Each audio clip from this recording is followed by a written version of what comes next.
Welcome to the final episode of Cactus Core Play Zero Escape 999. My name is Kevandre. My name is Bomby. Last time, we went out of the library and into Zero's laboratory. Where we found the all-ice coffin. Yes. You're all expect... Dude, when I first played this game, a few years ago, on DS, so it's the pixely version, I looked at that coffin, I'm like, oh shit.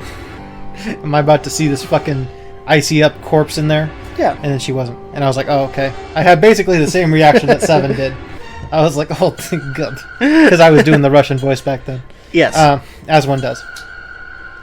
Anyway. So, and then we found this photograph of Hongo, Nijisaki, Musashido, and... Kubota. Kubota. Kubota. I don't know which is right. I would assume Kubota. Yeah. I don't know. Anyway, people of Cradle Pharmaceuticals, one of which is Ace, which we found out before, but not in this timeline. Yeah. And then the ninth man, and then the captain. And then Asshole. Yes, Asshole. Sirius Black. Actually, it's the Marauders. Oh, yeah? Yeah, you got Peter there on the right. You got Sirius Black in the back. Lupin standing on the stairs between, and then James Potter. Well, I guess James Potter could be... Lupin's not exactly dapper like Ace, so yeah, I would still go with that. But anyway, it's not relevant. So now Seven has recalled his memories, and he's about to tell us some shit. So you're about to hear a bunch of Russian. Not actual Russian. You know what I mean. Yeah, sounds good. Let me tell you what happened. Like Snake said, Ace is hungry. From the right, the other three are Musashido, Nijisaki, and Kubota. Musashido was the man with the kish. Nijisaki was Hongo's right-hand man, and Kubota developed the actual technical details of the experiments. How do you know all this? Come on, man, I told you, I finally got my memory back. No, that's not what I mean. I'm trying to ask you why you know all of this stuff in the first place, before you forgot it. You really want to know? Of course. Me too. Yeah. I could go either way. Metal ellipses. This is gonna take a while. Hell, it'll probably take me a good 3 days to tell you everything. Longest episode confirmed, let's go. Well, we don't have 3 days. Just give us the short version, alright? Short version, huh? Alright, fine, I'll give it a shot. No promises, though. I'm a detective. It's a little awkward to say this about myself, but you could probably consider me a lone wolf type. My only partner is Sergei, and he never went into the force. I hold to my own code, as I think doing what's right is more important than doing what you're told. That's why I followed my gut that night. A slim lead brought me to the wharf. It was 9 years ago. The wharf had been cold as fuck, and I could barely see squat. I was investigating a mess of kidnappings, and all of them children. They'd all had one thing in common, a history of visits to one particular hospital. A hospital under the management of Cradle Pharmaceuticals. And my investigation had turned up evidence that Cradle had been involved in the kidnappings. After this little sweet-talking, I managed to finally get a real lead from someone inside Cradle. My source told me this. Tonight, on mail, a ship is set to take the children to a large passenger ship docked offshore. Oh, yeah? Just like that? So I headed to the wharf. Well, he had to do the impression of him. I see. From the shadows, I searched the harbor until I found the ship he was talking about. There was a bunch of movement near it. Men in black suits, many of them carrying large bags. The bags... There was something about the way they moved as they were carried. No doubt about it, there were human beings in those bags. I moved before I realized it. I came out of hiding with my gun already in my hand. Don't move! I felt metal touch the back of my head. Drop the gun. I could kill you right now. It'd be easy to get away with it, too.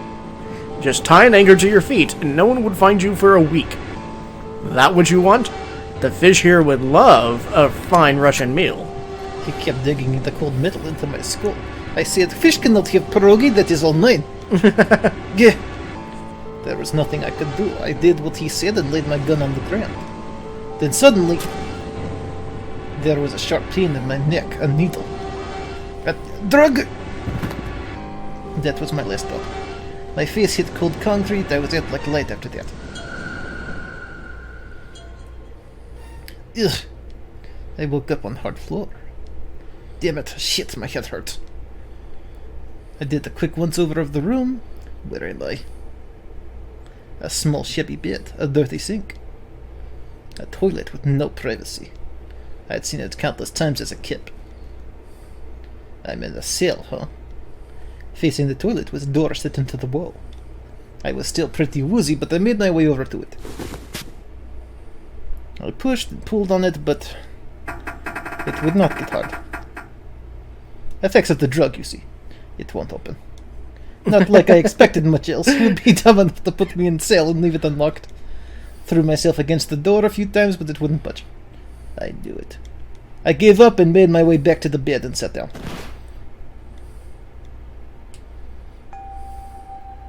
I sat there for a very, very long time. Who knows how long. Then I heard a faint voice. There's over... It's 9. The voice was far away. I couldn't understand what it was saying. But I could hear one. It was pretty high, probably a little kid. Her... Oh, here. Okay. Ying. No, it was several. I hear 5 or 6, maybe more. Where are they coming from? I pressed my ear to the wall and tried to listen through it. No, that's not it. See, he's doing himself as like a hard-boiled detective when he's retelling his tale. Oh. His voice is deeper. Gotcha. Yeah. What? Go... Ow. Left. It's coming from under the bed. I held on the metal frame and flipped the thing over. Oh, great! The bed had hidden an air vent under it. The hole in the wall was covered by metal grate. Metal grate. I dropped flat on the floor and peered through the grate. I couldn't see shit. But I knew it in my guts. This was where those voices were coming from. Hold up. Why are those kids here? But then went my inside man told me popped into my head. Tonight the ship will set the sick children to a large passenger liner docked offshore. Whoa, whoa, whoa. Am I on that ship? It didn't matter. All I knew I had to get those kids. I checked out the metal grate. Could I fit? I stuck my fingers in and grabbed it. And then... Yeah!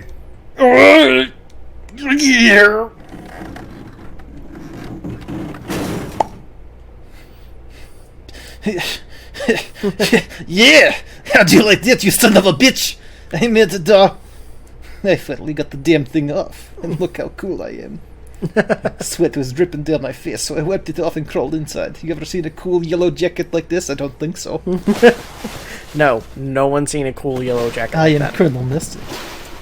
The first bit or so was tight. I had to wiggle on my belly. It widened up eventually, and there was space for me to crawl along on my hands and knees. I went from crawling like a worm in dirt to skittering like a bug. Couldn't say it was much better, but I'll take what I can get. And when I'd been in the thing long enough to start wondering where it'd take me... A massive sound nearly scared the piss out of me. It was like heavy metal door being slammed shut. Then there was a voice. Warning! Warning! Emergency Emergency incineration command has been acknowledged. Automatic incineration will take place in 18 minutes. Please evacuate the incinerator immediately. Repeat. Emergency incineration command has been acknowledged. What? I wasn't sure what it meant, but anything with incinerator is bad news. Then, almost as if I had been on cue, I heard a mess of young-sounding voices. No! Help me! A bunch of them were straight up screaming in terror, and all the sounds together made a hill that made the hair on the neck stand straight up. Damn it! What the hell is going on here? I scrambled through the duct as fast as I could. I made a giant racket, but I didn't care at that point. I soon found the metal door on the left side of the duct. The kids were screaming on the other side. I found it, I yanked the handle and threw the door open. I almost ripped the metal off its hinges. Very strong, you see. What the hell is this place? I couldn't believe what I saw. The room had a dome on top, and there had been about 9 walls, all about the same size. Up in the ceiling was an upside-down funnel, almost like a chimney. I looked down. There they were, the kids I'd been searching for. They all gawked up at me, suddenly silent for a moment from surprise and fear. Scared of the room or me, I couldn't tell. Probably both, actually. Not that I can blame them for running into a mug like this when they're already scared shitless. I snorted at my own dig at myself and then turned to the kids. Don't worry, kids, I'm not your enemy. I'm one of the good guys. All of them stood there frozen. Well, except one. He was a boy, slightly older than the others, in private school uniform. Who the hell are you? His voice developed early. Yeah. Oh, he's slightly older. I suppose. Right? He stepped forward and glared at me suspiciously. I'm a detective. I'm here to rescue you. It looked like they relaxed some the second I got the words out. How are you gonna help us? Where's the exit? There isn't one. The doors we came in through won't open, and the door over there. He kinda cut himself off. I think he was considering something before he changed his mind. Anyway, there's no point. We can't all get out of here. If we don't get out of here, we're gonna be burned to death. Burned to death? Can't you hear it? That voice said the incinerator is gonna start up soon. So...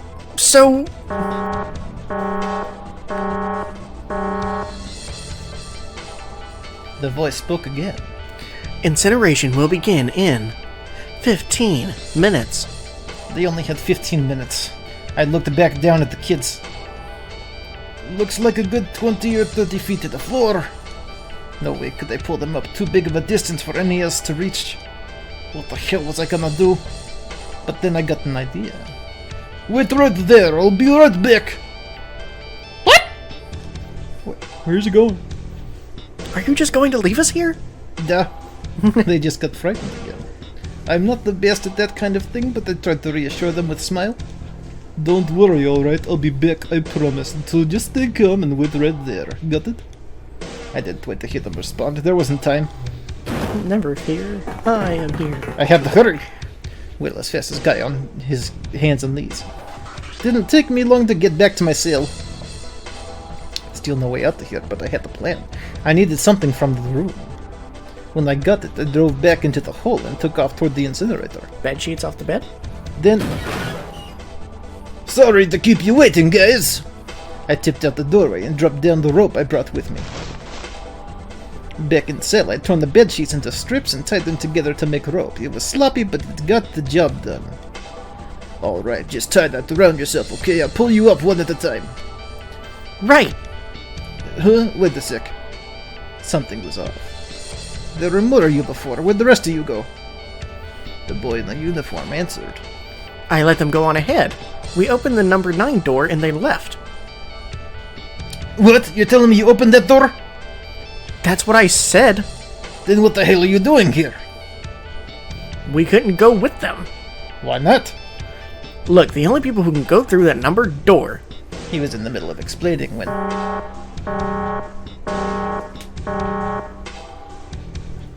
Incineration will begin in 5 minutes. We didn't get a 10-minute warning. Rude. Well, I mean, he had to crawl all the way back and then rip up his sheets and tie them into knots and then crawl all the way back again. Still rude. The wool shook a bit from voice bouncing around.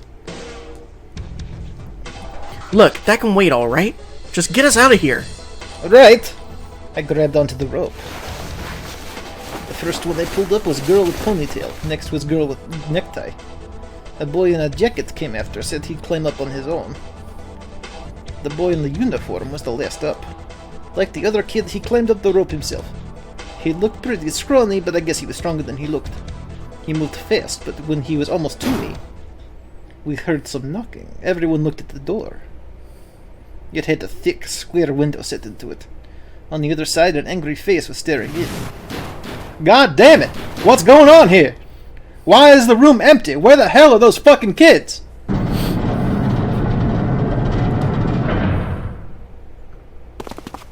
The door opened and a man stepped in, looking half mad with fury.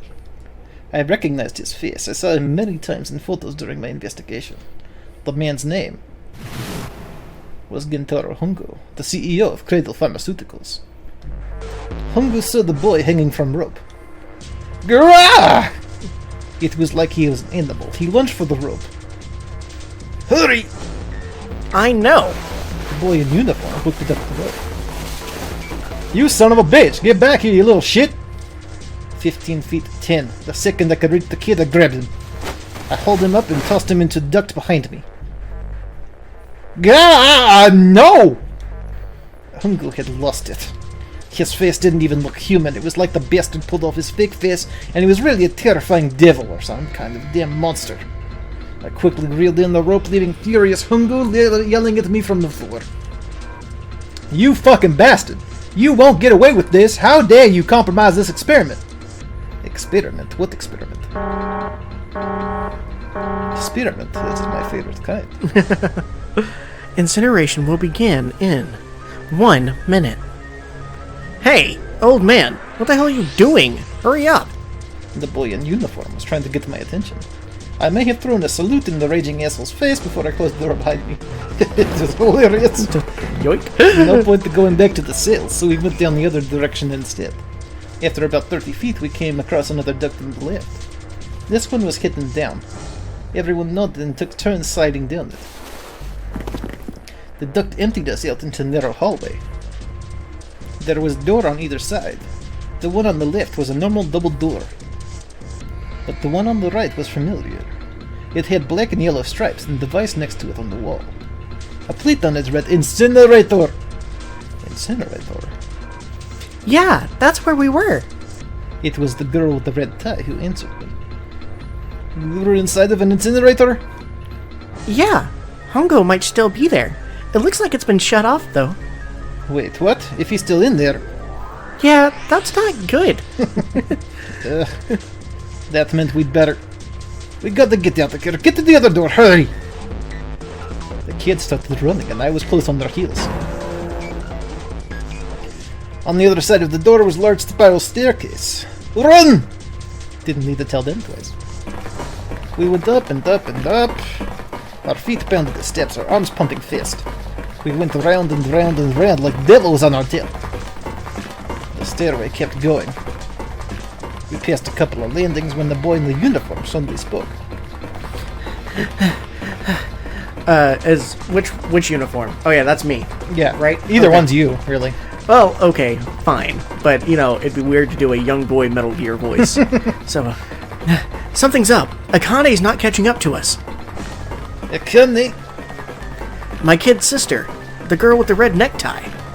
Akane, that's strange. I didn't remember seeing that name on the list of missing kids. Hey! Akane! He cupped his hand around his mouth and yelled. Nobody answered him. Maybe we outran her. The boy in the uniform skidded to a step. I stepped too, and so did the other two kids. When did we do that? Well, we passed a couple of big rooms on the way here. Maybe she took a rest in one of them.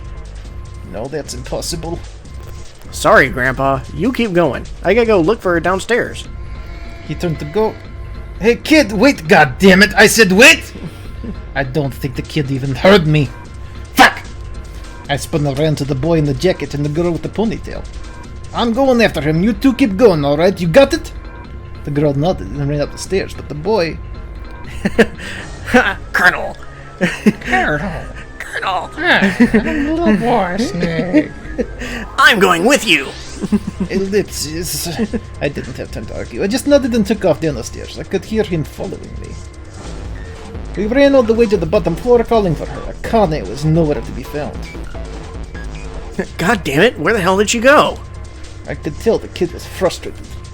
And then suddenly, Help me! Somebody help me! we heard the girl's voice. Akane! The boy in the uniform threw open the door and leapt into the hallway by the incinerator. We rushed in after him. I couldn't for the life of me believe what we were seeing.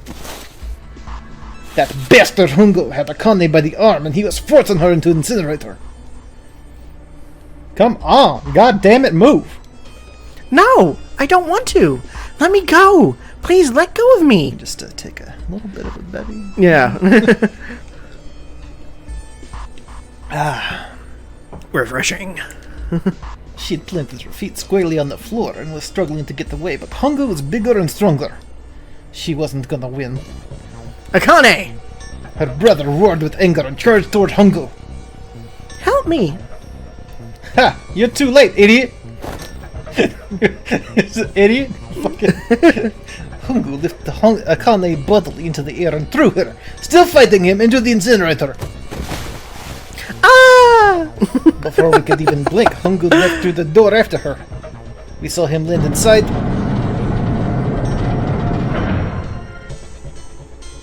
And then the door slammed shut. We ran to the door. We did everything we could think of to get that thing open. But... Fuck! It's no use! The goddamn thing won't move an inch! He started slamming his fists against the door. He was close to shattering his knuckles with how hard he was pounding on it. Akane! Akane! Are you okay? You came back! Her voice was muffled, but all of us could hear the sheer terror in it. What should I do? I think I'm trapped in here. Where's Hongo? He went out the other door. What? Other door? The number 9 door, I'm assuming. He just had the bracelet open. Yeah, just boop. Master lock. Warning. Warning. Emergency incineration command has been acknowledged. Automatic incineration will take place in 18 minutes. Please evacuate the incinerator immediately. Repeat. Emergency incineration command has been acknowledged. Are you fucking kidding me? It's the same damn thing. Are you there? Yeah, we're here. Just hang on, alright? We're gonna figure out a way to save you. His words would have seemed like a sick joke to her if he'd been able to see how white and bloodless his face was right then.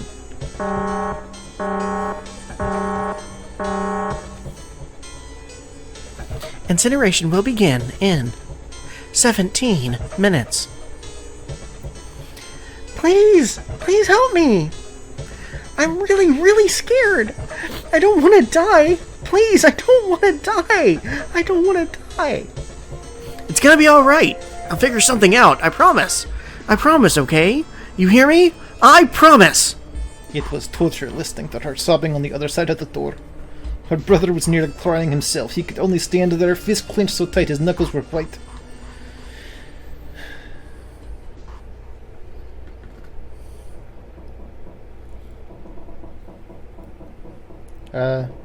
What happened then? Come on, man, put yourself in my shoes. It doesn't end good. You think I want to remember that?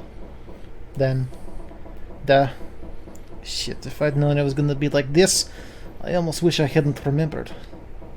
Hey, are you sure? Huh? Look, I don't want to ask this either, but there's something I don't get.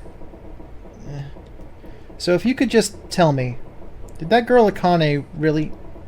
I'm sure. There wasn't anything we could do. After a while, the countdown ended, and we heard something burning. The fighter stopped, but we still didn't move. Me and the jacket kid were frozen. The boy in the uniform collapsed as if he couldn't hold himself up anymore. A few minutes passed. The door opened.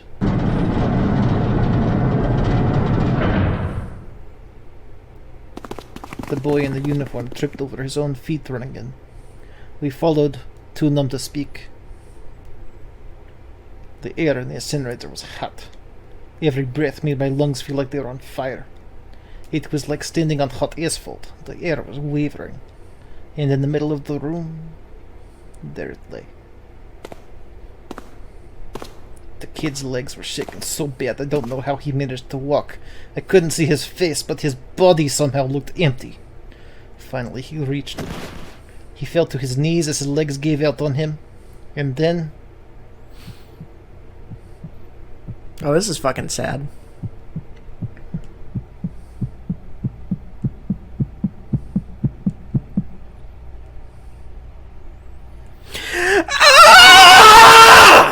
Jesus.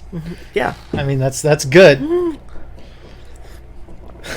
Yeah, deal with that. Can I ask you one more thing? Yeah, we'll see if David and Chris come running in after that. Fuck them, they're fine. Jesus. What's that? The girl, Akane. What was her last name? What does it matter to you? Just tell me, okay? Please. Kurashiki. Her name was Akane Kurashiki.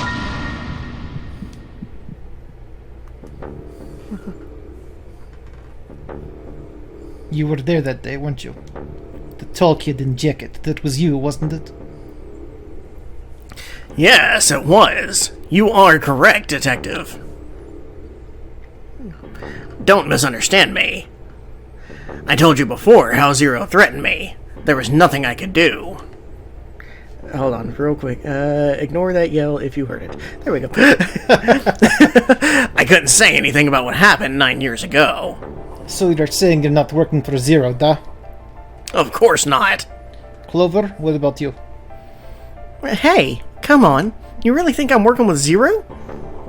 I told you before, you idiot. I was in Nevada, building Q. I did hear that Detective rescued the kids on the boat, but I didn't know it was you. Well, I guess I believe you. Alright, let me ask you another question. Santa's real name is Aoi Kuroshiki. He's Akane's brother. You know that? No, I didn't. Did you? Well, yes, I knew Aoi Kuroshiki was her brother. But I didn't know he was Santa. At least not from the beginning. 9 years ago, he was in the middle of puberty. His voice is entirely different now. No, it was pretty much the same. It was very similar. Yeah. I'm ashamed to say that even my exceptional hearing wasn't able to make that connection. As such, I had no reason to think that Santa was Aoi. When did you figure it out? Clover told me that Santa might have been one of the subjects of the initial experiment. It was only a short while ago, while we were leaving the library. When she told me that, I had a feeling. That tonight's gonna be a good night. Santa is Aoi? Akane Kuroshiki? June's brother? There's still a lot we don't know. I mean, like, a lot. But there is one thing I think we can say we know. What's that? The body we found in the shower room had to be Nijisaki, dressed up to look like Snake. What? Come on, man. What kind of a detective are you? You didn't figure that out already? Okay, go easy on me, man. I just got my memory back, alright? Cut me some slack. Well, if he is, the 3 murders make sense then, don't they? Yeah, that's right. Murder. Kubota blew himself up, but that was murder too. So why did these murders take place? If Junpei is correct, and the body in the shower room was Nijisaki's, that means all the people who were murdered were involved with the creation of the Nonary Project. Kubota, the person who conducted the actual experiments. Nijisaki, Hongo's assistant. Musashido, the man who financed the project. You mean this was all just revenge? Santa is Zero. He's getting revenge for the death of his sister. That's why you killed him? No, I don't think Santa actually murdered anyone. If I'm right, then it's not hard to figure out who the next victim's gonna be, is it? I'm pretty sure I don't have to tell you. Yes. Yep. Right.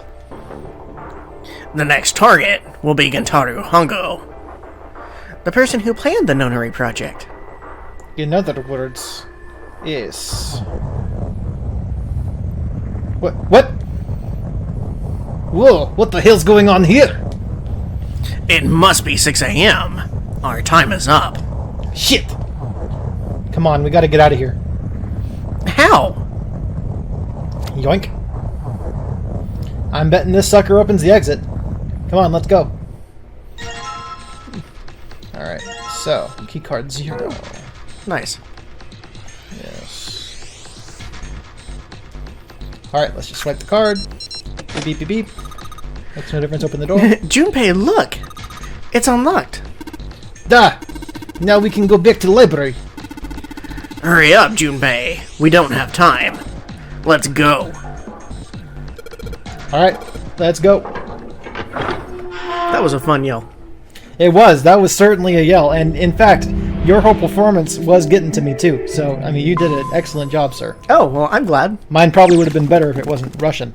Yeah, well, it fucking destroyed my voice doing that. Lamau. I can feel, like, this huge, like, burning thing, like, right here. Mm-hmm. And I'm like, yeah, this is gonna suck tomorrow. Yeah, we've done 4 episodes today, you guys, and we're still going. So we're not going to end this one until we're done, I think.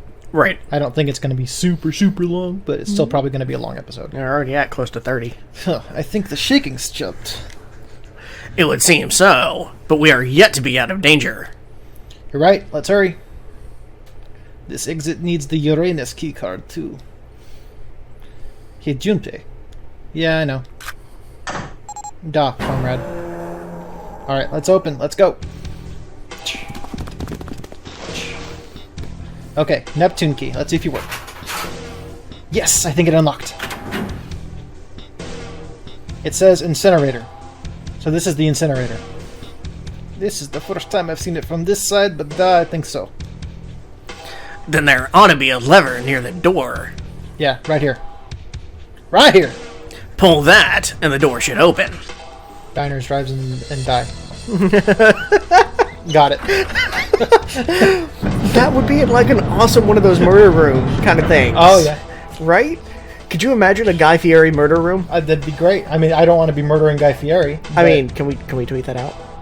If you want. Okay, Let's go. I'm gonna message you so that way you don't forget it once this is done. But maybe we should tweet it out after this goes up in like a couple weeks. What the hell's going on? It could be in the name of the episode. What's wrong? Are you okay? Jumpy, you came to get me. Of course I did. I made a promise. I'm so glad you're here. So glad. Hey, what happened to you? I'm fine. I just fainted. I wasn't feeling very good. I'm feeling a lot better now, though. Are you sure? Nope. Yes, I just need to rest a little longer. I'm sure I'll be fine. You shouldn't worry about me. I'm alright. Santa. Hey, where is it? Where's the gun? You hide it somewhere? I don't have it. I got sucker punched and they took the gun. What? Who took it? What? Isn't that obvious? I took the gun. This Reuse some assets. Ace! That's a good point. Just what the hell do you think you're doing, Ace? Or maybe I ought to say Gintoro Hongo, CEO of Cradle Pharmaceuticals. You have me as a disadvantage, and I don't like that. You know me, but I don't know you. Do you have any idea how much I've suffered? Can you even begin to understand my pain? The pain of prosopagnosia, right? Huh, another irritating insect. And how do you know that, Good question. No matter. If you don't want to answer, it makes no difference to me. This is a waste of time anyway. It's time for me to go. First is one. Give me your hand. Ah. I don't know what the fuck just happened. I don't really care. And with this, I'm gonna get the fuck up out of here. 9. The 9th man. Kubota's bracelet. I believe I've won this game. I've had quite a time playing with you. I must thank Zero, I suppose. Wait, what? Ace doesn't know who Zero is? What the hell are you planning, Santa? At any rate, this game ends now. I will escape, and the rest of you will have a slightly less pleasant ending. I suggest you enjoy your final moments. Goodbye. Wait! What? What? Why isn't it open? One more time. I'm gonna celebrate. Ah! Now, open.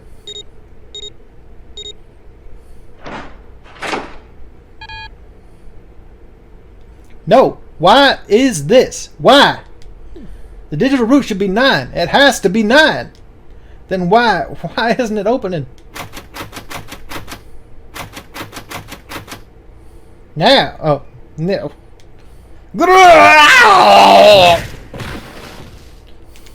It's not quite as good as your screen. But yours is definitely more entertaining. And it didn't completely blow out the spikes on the little... Yeah, I'm looking forward to hearing that. Sorry. Whew, that was close. Too close. Thank you, 7. Don't mention it. Just give me your number. It's 8. Just one punch ain't gonna be enough for this piece of shit. After what he did 9 years ago, I have to rip him to pieces. But if a suspect can't talk, they ain't much good. Once he's locked up in cell, we're gonna have a little chat. 9 years ago? Ah, then you must be... There, you finally figured it out, dumbass. Ugh.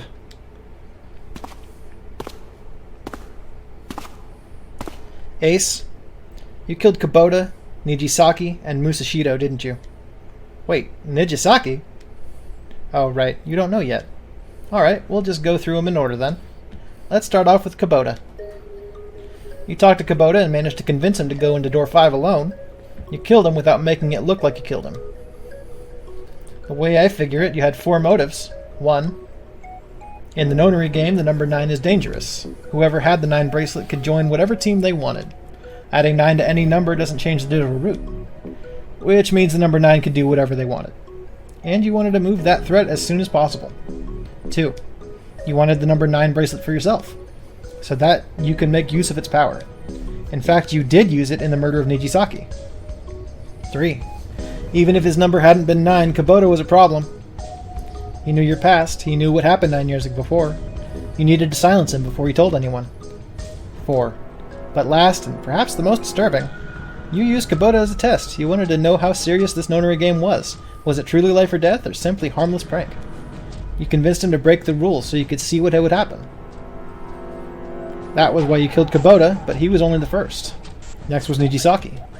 While everyone was off looking for the missing parts for the Reds, you ran into Nijisaki near the hospital room. However, because you're prosopagnosia, you didn't realize he was Nijisaki. Chiefly because, when you met him, he was dressed like Snake. That was why you thought Nijisaki was Snake. No, that's not... That was Nijisaki? What? How did... I'll get to that. Anyway, you thought he was Snake. Snake was one of the kids in your experiment 9 years ago. You remembered him because he was the blind kid. But his presence made you think. Snake was one of my subjects 9 years ago. He probably hates me. But if that's true, why isn't he saying something? Is he keeping quiet because he can't see? Or perhaps because he's working with Zero to get some revenge on me? Whatever the reason, anyone who knows my past is a threat. Before he tries anything, I need to get rid of him. That was when you decided you had to kill him. The murder weapon was Kubota's bracelet. iPhone? What the fuck? You just waved it over the red. Verified your own number and then grabbed Nijisaki's arm and forced him over the scanner pattern. Then, when the door opened, you kicked him in. 9 seconds later, the door closed. And then 81 seconds passed, and poor Nijisaki was dead. Then you mean to say Snake is still alive? Sorry to disappoint you, but I'm good as new. Thank you for killing the wrong man, but I can't say I like knowing that you wanted me dead. Although, to be honest, even if you haven't tried to kill me, I would still hate you very much. Well, I wouldn't blame you. Last but not least, let's talk about Musashido's death. When Clover and I were investigating the chart room, you came over to talk to me. You remember what you said? Oh, a pocket watch. Might I take a look at it? I handed it to you and you left the room. You had been in charge of the nonary project. Of course you would have known the solution to every puzzle, which would mean that you also knew how to get out of the wheelhouse. All you had to do was place the watch in the indentation on the door to unlock it. With the door open, you could enter the captain's quarters. Musashido was there. Conveniently placed next to him was an axe that practically begged you to kill him with it. He picked up that axe and buried the blade deep in the other man's chest. One blow was all it took. Then you returned to the chart room as if nothing had happened. There was something I wanted to speak to you about, Junpei. Could you come with me for a moment? I had no reason to say no, so I followed you to the wheelhouse. When we stepped inside, remember how you slipped your hand into my vest? You pulled out a piece of paper, the one I used to cheat during the vote. Sorry, Santa, I did cheat. But that wasn't really what you were after. Your true purpose had been to slip the watch into my pocket. It wasn't a very good plan. It had way too many holes, and someone saying the wrong thing could have brought it all down around you. You must have been desperate, but what made you willing to risk it all to do it? Ace, Musashido's murder is the only one I don't understand. You obviously did it, but why? Because of this. What's with the paper? Just read it. Let's see. Number 1. Number 1. There are 2 ways you might survive this ordeal. The first is to win the nonary game. The second is for you to confess your sins of 9 years past. I have prepared a camera in the captain's quarters. The images captured by that camera will be streamed through a satellite and distributed across the world. Simply look into the camera and repent. Once you have confessed everything, I will release you from this ship. To make your confession more credible, I have left you a witness in the captain's quarters. Perhaps he will confess with you. The decision is yours. Do as you please. 0. When I awoke in that room on the deck, I found that in my pocket. That was why I chose door 1 when we voted. If I went through that door, I knew I could get to the captain's quarters. As you said, I knew how to enter the wheelhouse. My plan was to find that pocket watch before anybody else. If I could, then my alibi would be set. At least that was the plan. Unfortunately for me, you got to it first. That sleight of hand was the best I could manage on short notice. You meant to kill him from the beginning then? Musashido, I mean? I only knew Musashido was the witness after I reached the captain's quarters. I asked him and he answered. He seemed groggy. Perhaps he had just awoken from sedation. I suppose Nijisaki was in much the same state. He seemed confused and disoriented when I encountered him. But yes, you are correct. I intended to kill him from the beginning, even though I didn't know who he was. I proceeded to the captain's quarters in order to remove the so-called witness. Ace, you figured it out, haven't you? You were being manipulated. Yes, so it would seem. I was little more than a puppet in many ways. Everywhere I went, everything was already prepared. The Reds in the large hospital room were dismantled. Nijisaki was dressed like Snake. There was an axe in the captain's quarters. Musashido was delirious from the anesthetic, so he couldn't fight back. Nijisaki as well. In retrospect, I can't understand how I could have fallen into such a simple trap. But yes, this was a trap. It was Zero's trap, and I fell for it hook, line, and sinker. I did everything he wanted me to do. Yep. By manipulating you, Zero was able to kill 3 people and keep the blood off his own hands. All of this was revenge for what happened 9 years ago. That's why this nonary game happened. Am I right, Santa? Huh? What the hell are you talking about? I don't know any... Ain't no point trying to play dumb anymore, Santa. Actually, I guess I should call you Aoi Karashiki, huh? My memory came back to me, kid. You're Aoi Karashiki, no doubt about it. Never thought I'd be back in this room talking to you. Ellipses. But hey, I guess this was all part of your plan, duh? After all, the person who played the nonary game this time around was Zero. And Zero's you. Huh. Looks like you really do have your memories back, huh? Well, I guess there's no point in hiding it then, huh? Yeah, you got me. I'm Aoi Kurashiki. I was one of the kids in the nonary game 9 years ago.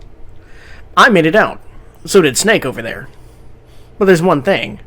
I guess there's 2 things you got wrong. Number 1, I ain't Zero.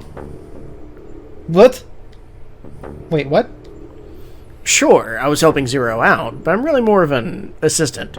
Like a secretary. But an assistant's only an assistant. I didn't come up with all this. All I did was follow Zero's orders.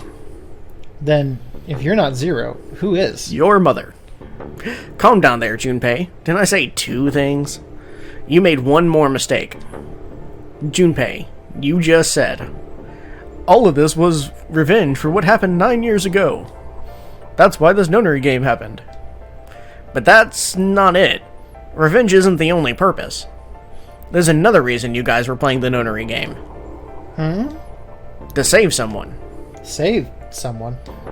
Right. You were brought here to help my sister. To save Akane. What the hell are you talking about? Akane Kurashiki died 9 years ago in this room. I was there. I saw.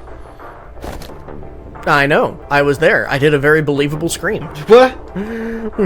What the hell? Where is she? Where's Akane Kurashiki? My head. It feels like it's gonna pop. 7. What the hell is going on? I don't know. I swear to God, my head feels like it's about to explode. What was the Nonary Project? I'm sure you know already, but I'll tell you one more time. It was a project designed to test a particular phenomenon. And what was that phenomenon? for two organisms to communicate with one another in the absence of physical contact. The morphogenetic field theory. Could human beings use these invisible fields to exchange information? This is the answer to the two generals problem. I swear if you had said that when we were doing that, I was going to shit a brick. Were you thinking I was going to say it? I had thought about it when I was reading it, but when we were doing the thing, I'd mostly forgotten about it. Mm-hmm. But I was like, I still want to do it. I wish I'd said that now. That was what this experiment was conducted to determine. There were two separate locations. One was the Gigantic, and the other was a building in Nevada called Building Q. By the way, this two generals thing is something that we recorded yesterday. I doubt that it's on the channel right now, but it's something that Bobby's apparently working on. Yeah. So, it could be on the channel now. I doubt it, but it's possible. No, it's gonna be way later. Yeah, way later. So, look forward to that eventually. Yeah. Building Q, yes. Yes. The 9 children trapped in Building Q were faced with numerous puzzles, copies of identical ones on the Gigantic. They were told to send their answers into the morphic field set and transmit them to their brothers and sisters on the Gigantic. The transmitters were put in Building Q, and the receivers were put on the Gigantic. Each sibling pair was supposed to be split up, but there was a mistake. Akane was a transmitter. She should have been in Building Q. However, for some reason, she was placed in the Gigantic, with the receivers like me. I knew you... Never mind. God damn it. Perhaps she was mistaken for someone who was supposed to be in Group A. Whatever the case, Akane ended up on the Gigantic. I think I've told you enough. You get it, don't you? I'm pretty sure you know where this is going, Junpei. Where is it going? What is going? Don't play dumb. You know things you shouldn't. Things you couldn't. How did you know Ace had prosopagnosia? How did you know why Ace wanted to kill Kubota, and how Nijisaki was killed? Were you surprised when you found out Ace was Hongo? And what about the coffin Snake was trapped in? How the hell did you open it?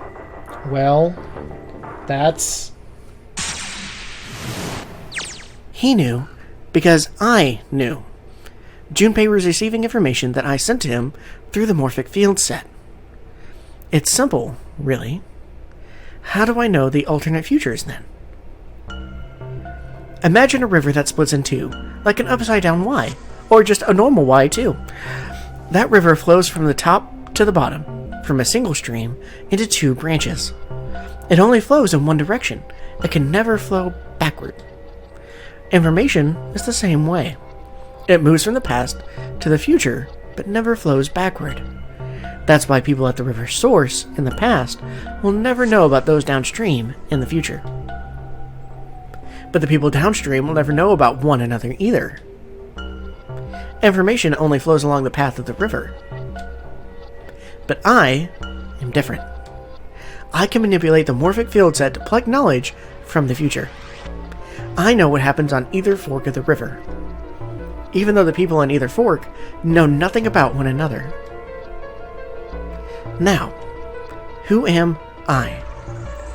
I am I, the 9th letter of the alphabet. But I am also 0.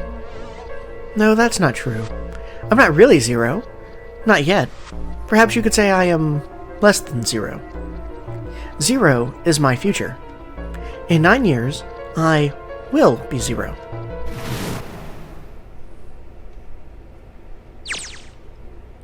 This fucking bitch. Where did she go? June. No, Akane. Where did you go? Santa. Why is Clover... Oh, shit. Freeze. Santa's got a gun. I knew it. Guess he's picked it up when we weren't watching. Looks like he's turned the tables on Ace, though. Wonder how he likes having a gun to his head. Get up. Sure isn't about to take that gun off of him for a minute, is he? Ace isn't putting up any kind of fight. I mean, I don't think I would either, but he just looks drained. I guess he's going for the door, huh? He doesn't need to verify to go through that door, but... Hey, what's your plan, Santa? What are you doing? He can't get through any numbered doors with just 2 people. What the hell is he thinking? Didn't I tell you? I'm Santa Claus. It's time for me to go make a wish come true. That's it? That's all he's gonna give us? What the hell does that even mean? Shit, they're out.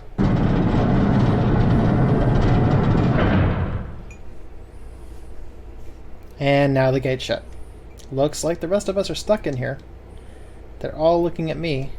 At least Seven's headache is gone. He seems to be alright. Well, I guess there's no harm in trying.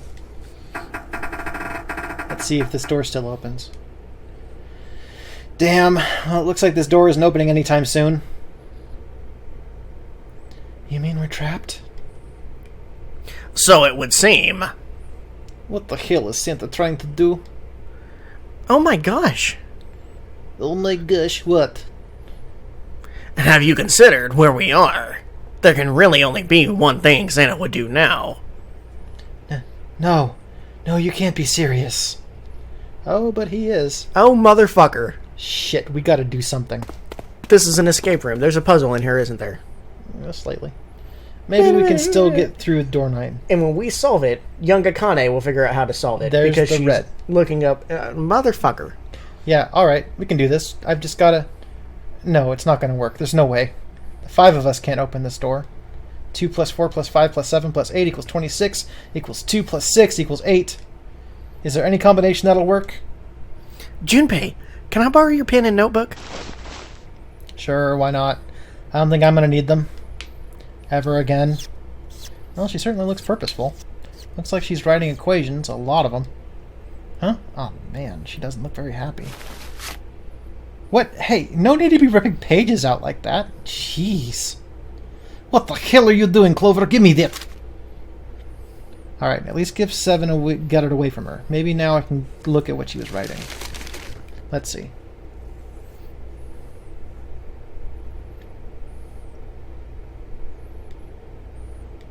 What?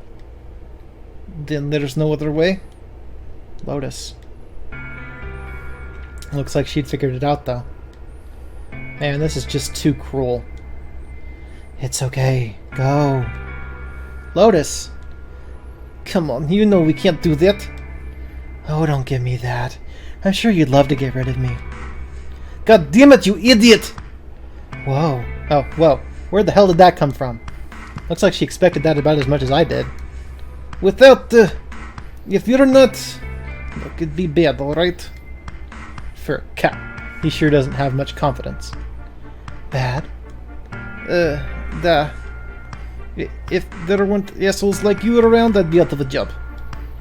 Huh? Look, I'm not leaving you behind, alright? End of story. 7. He's right. I'm not leaving you behind either. Me too. You didn't honestly think I'd abandon you, did you? You're all idiots. Act as tough as you want, Lotus. We can all see you're about to cry. That being said, however... However? I doubt we would be able to open the door anyway, even if we were to leave Lotus behind. Uh-huh? Why? I trust you remember what happened to Ace. I couldn't, see exactly what happened, but I was able to guess what he was attempting to do earlier at the red. Oh, yeah.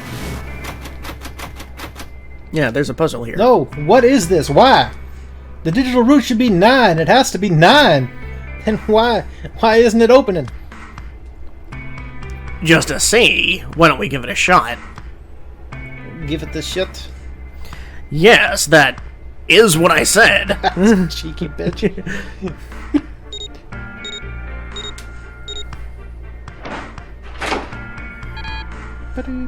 2 plus 4 plus 5 plus 7 equals 18. 1 plus 8 equals 9. You were right. It ain't opening. But it did open 9 years ago. The digital root was 9 then, I'm sure of it. You think maybe they changed the settings? Perhaps. Shit. If we can't get through the door, we can't get out. The walls are way too high. There's no way in hell we could get through that hole 7 popped out of 9 years ago. All we can do is stand here and stare at the door with a 9 on it. I guess this is it. This is the end.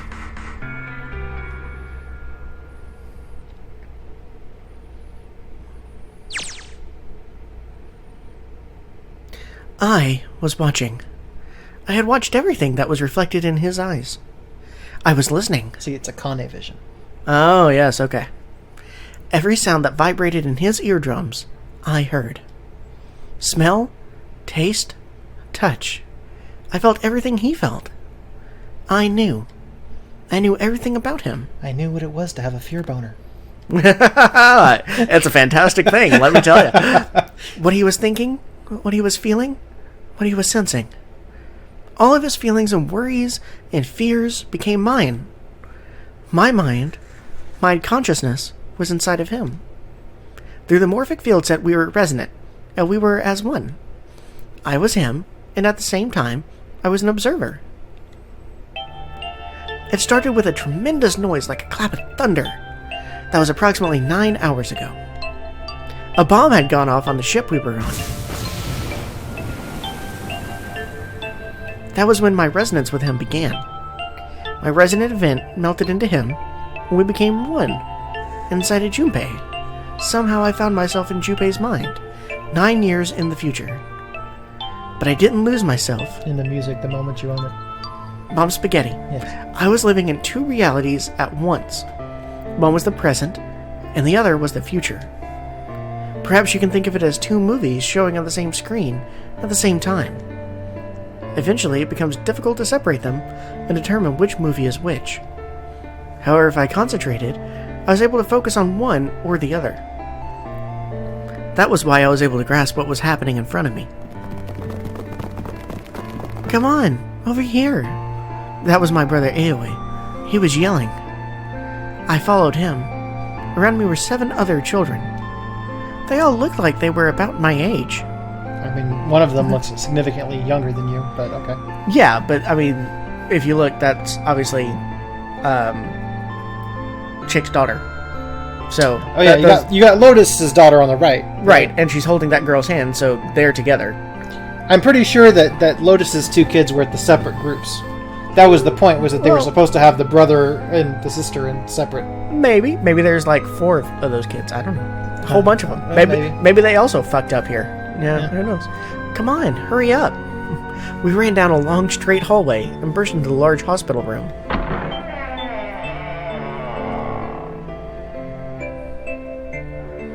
Everyone was arguing. 2 of the boys got into a fist fight. A girl watching them began to cry. I want to go home, she cried. I want to go home. Another girl slapped the crying girl and glared down at her. Yeah, that sounds like her That's daughter. Lotus's daughter, for sure. It has been 2 hours since the nunnery game began. We were starting to fall apart. But just when all hope seemed lost, Light started talking. He was blind. 9 years later, we would call him Snake. Hello, everyone. Could you come over here for a moment? He was older than most of us, and his voice had authority and dignity. He kept saying Metal Gear. The fights died down, and we gathered around him. I have a little sister. She is very important to me. Right now, she is over in Building Q and is desperately trying to send information over to me. Her name is Clover, and today is her 9th birthday. As he spoke, he pulled something from his pocket. In his hand were 9 4-leaf clovers. I don't know where the fuck he got those. I was going to give these to her as a birthday present. I was outside picking them when I was abducted. I mean, you're not supposed to be able to find the clovers very often. Once you find them in that particular field, you can start finding them relatively often. Oh, okay.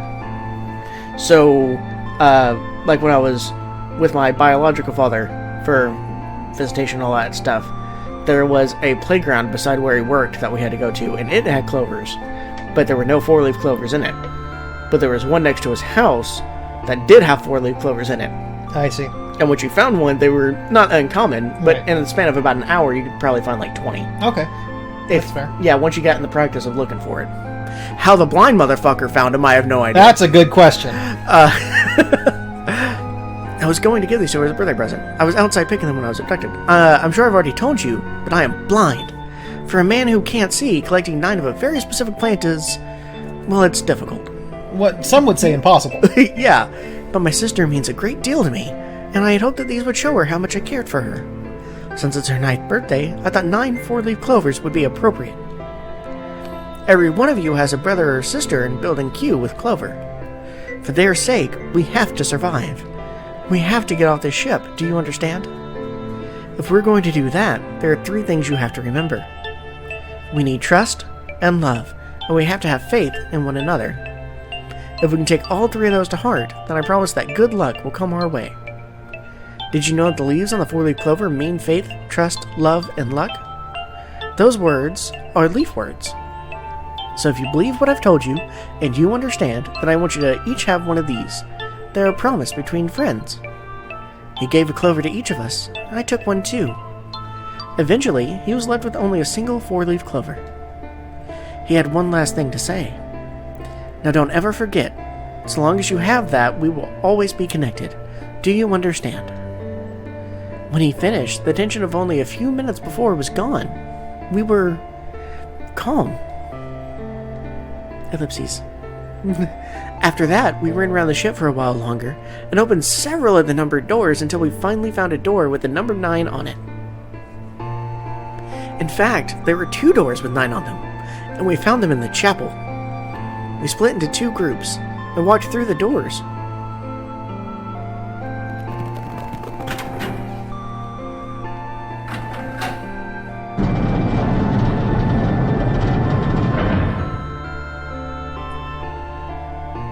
Before long, we all found ourselves in a room with a ceiling that looked like an upside-down funnel. For some reason, this room had another number 9, but this time, it was the only one. But if there was only one door, that meant only 5 people could escape. What are we going to do? There aren't any other doors? We began to panic. Then, as if things had not gotten bad enough already, should have put a screwdriver in that door. I mean, come on. See, he learned. Warning. Warning. Emergency incineration command has been acknowledged. Automatic incineration will take place in 18 minutes. Please evacuate the incinerator immediately. Repeat. Emergency incineration command has been acknowledged. What? What's happening? What did that thing say? That didn't sound good. My brother Aoi swallowed hard and answered. I think it means this room is gonna burn. Burn? The plaque on the door says incinerator. And that voice said that the incinerator is about to start. And incinerate means to burn. No! Help me! Abject terror filled the room as everyone began to scream and cry. Every pair of eyes were filled with despair. Then, high up on the wall, a door opened and a man appeared. So ugly. He was huge, frightening mountain of a man, as large as a bear. A Russian bear. 9 years later, we would call him 7. Don't worry, kids. I'm not your enemy. I'm one of the good guys. I'm a detective. I'm here to rescue you. The rest happened just like 7 had said it did. The 4 of us who had stayed behind were saved by 7. We crawled through the vent, away from the incinerator, and slid down into the hall. We came out on the other side of door 9. On the wall opposite the door was a set of double doors. We went through those and began to run up the spiral stairs. As we ran, I led the way. Behind me were Nona, my brother Aoi, Snake, and 7. The other children, the one who'd gone through the door 9 before us, were up ahead. I could hear them cheering each other on. We ran and ran and ran. We leapt across as many stairs as we could and kept running.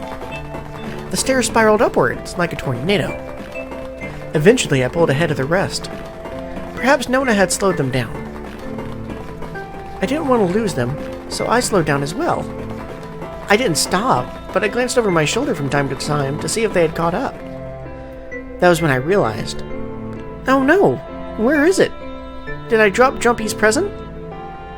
I knew I'd had it with me when we passed through the vent. Then, had I dropped it as we slid out? I had to go back. I had to. But I knew I couldn't tell the others. They would stop me. I was sure of that. I didn't stop to think. I simply moved. I ran to the central hall, the room that connected to all the other areas of the ship. I hid in the shadows, and moments later I felt a rush of wind as they ran past me up the staircase.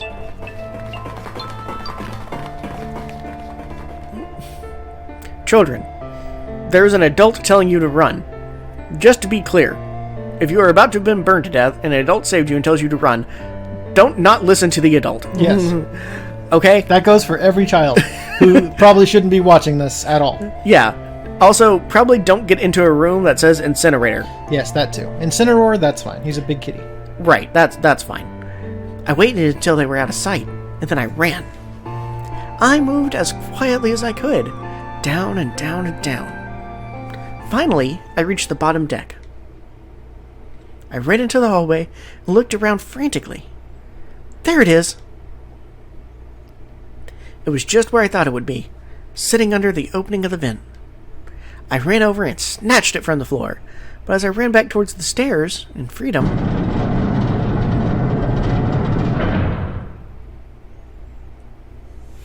the door to the incinerator opened, and a man stepped out. It was Hangu. Gentaru Hangu. 9 years later, we would call him Ace. Ah, how wonderful to see you decided to come back. His smile made my blood run cold.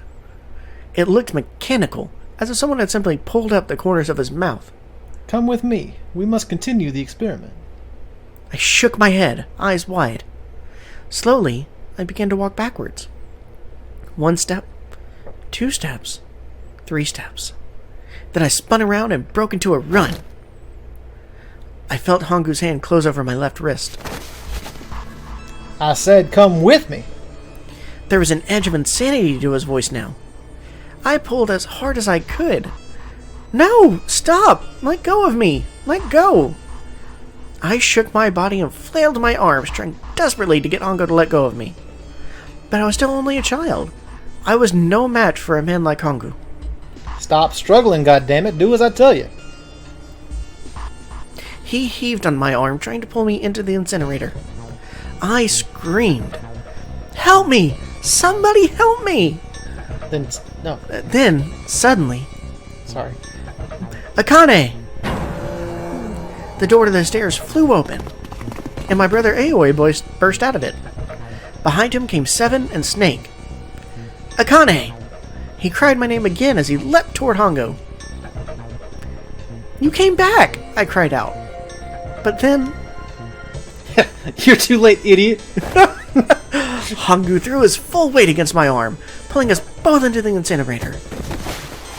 Ah! The force of it threw me to the floor. I scrambled to my feet and looked toward the open number 9 door. Hangu stood between it and me, but behind him I could see my brother, his fist clenched. But those fists never reached Hangu. Gotta get something to drink. Jesus. Of course. At least it's not Snake voice this time. Yeah, that's true. With a cold, heartless screech of metal on metal, the door slammed shut. Hangu glanced at me mechanically, his face registering that there was an object there, but not anything we would consider a human being. Then he turned away and walked to the red that sat next to the door. He reached into his pocket and removed 2 bracelets. He waved them both over the scanner panel. 2 asterisks appeared on the red. He checked the screen, then tossed the bracelets carelessly onto the floor. What was he doing? What was the point? He made no effort to explain himself, of course. He said nothing at all, and walked past me as though I were nothing more than a rock by the roadside. A few moments later...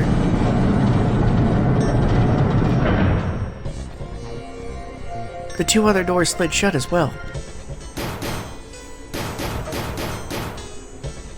Faintly, I could hear someone pounding on the door behind me. I turned around and ran toward the door of the 9. Akane! Akane! Are you okay?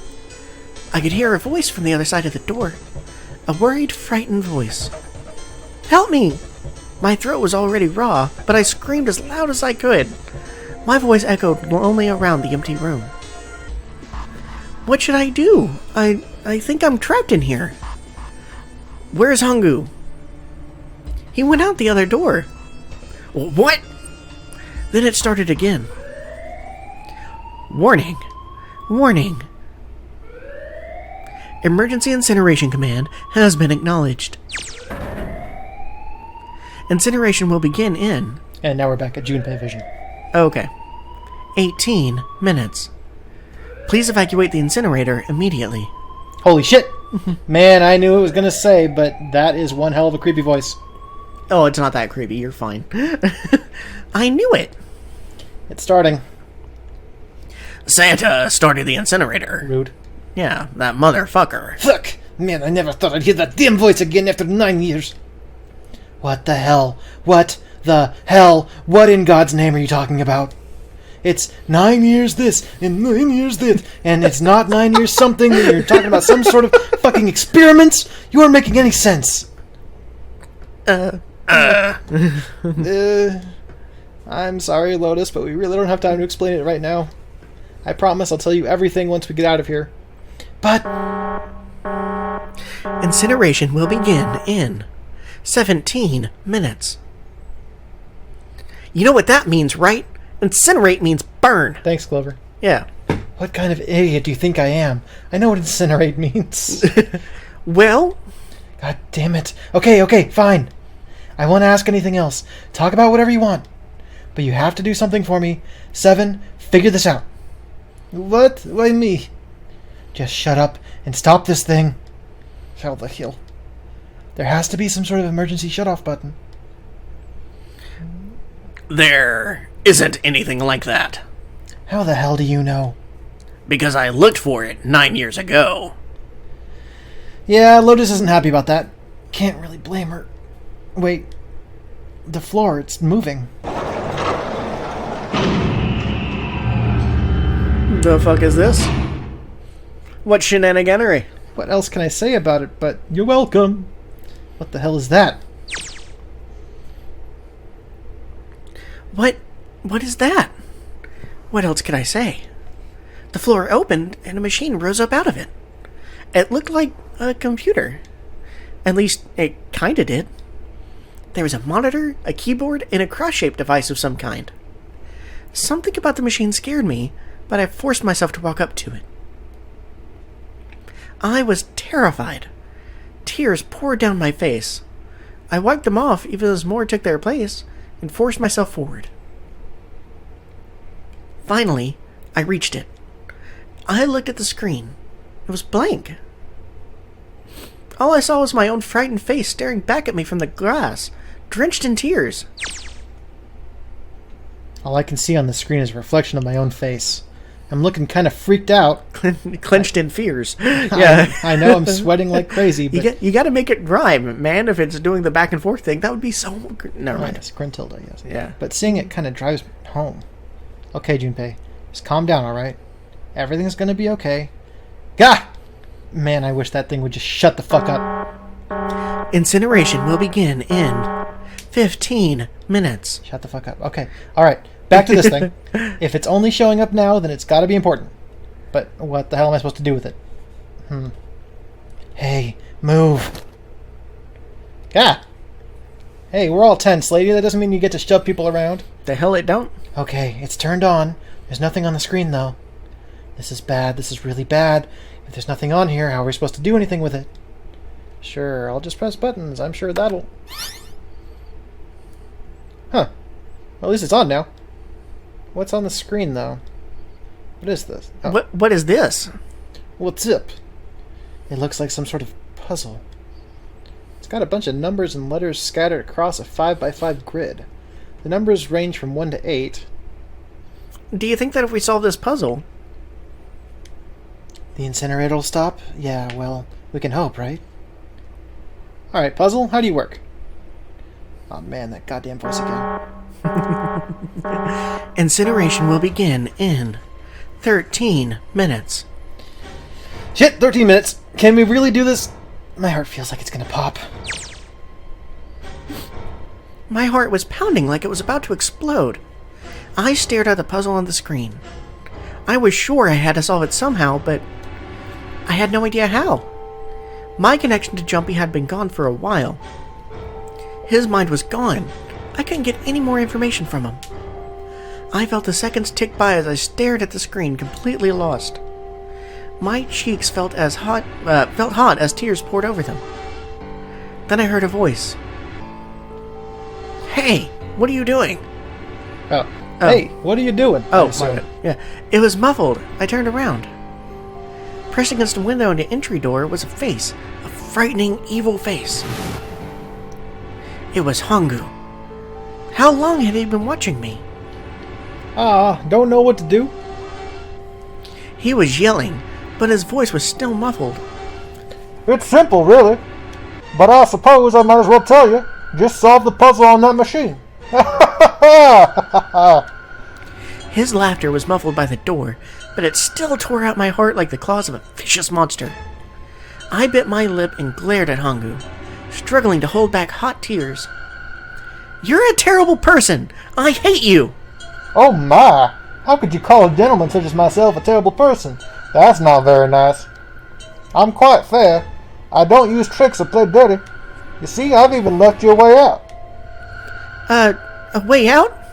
Didn't you hear me? All you have to do is solve that puzzle. Do that and you can stop the incinerator. What's the point of stopping it?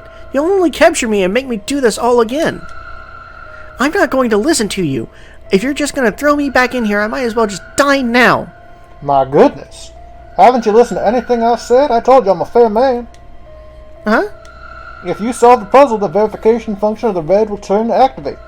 If this experiment is to deliver valid results, there must be a chance of success. If you succeed, you will escape. The verification function of the red? Then I remembered. Before Hongu left the room, he had scanned 2 bracelets into the red. Ah, so you do remember. Right now there are 2 numbers in the red. The first is 1 and the second is 3. Say, Akane, what's your number? I looked down at my left hand. The face of my bracelet showed a 5. 1 plus 3 plus 5 equals 9. I ran to the door with the 9 on it. I grabbed the red and put my hand against the scanner panel.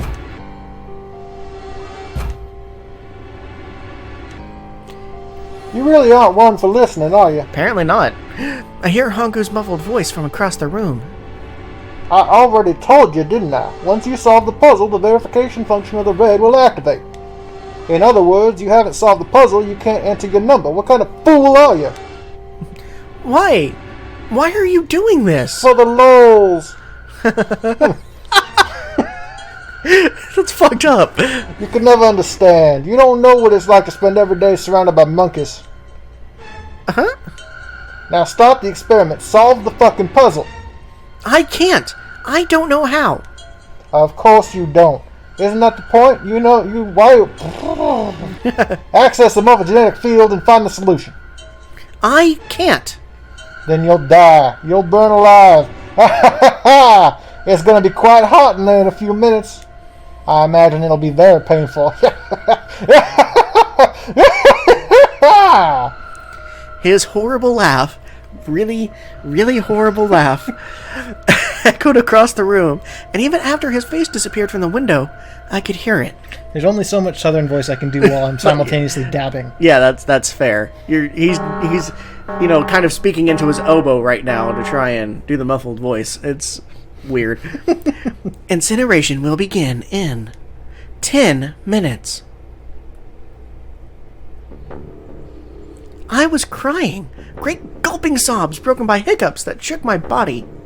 I was terrified. I could feel my fear pressing down on me like a tremendous weight. Somehow, I forced my shaking legs to carry me back to the device. I stared at the monitor. I can't. I just can't. There's no way. I can't figure this out. What was I going to do? I didn't know. I didn't even know where to start. Fear scattered my thoughts, and all I could think of was how I was going to die. My palms were sweating, knees weak, arms heavy, and my blood was boiling in my veins. I had to say it. I knew you did. You right? I understand. And I'm sure Garrison already knew I was going to say it too. Of course he did. Right. It was obvious. It was hot. So hot. I couldn't breathe. I felt dizzy. My heart roared in my chest as if it would pound itself to pieces.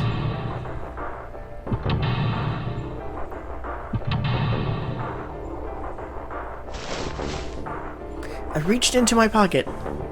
I wrapped my head around the thing I'd come back to get. The doll Jumpy had given me. At least I had that. I held it tight with both hands and prayed. Help me, Jumpy. Help me. Help me. Help me. Jumpy! Jumpy! Jumpy! What? Leave me alone. I'm trying to do something. Fuck off, Morpho. Please. Help me. Jumpy. Alright, I got it. I'm here. Yep. Akane! Akane? Who the hell's Akane?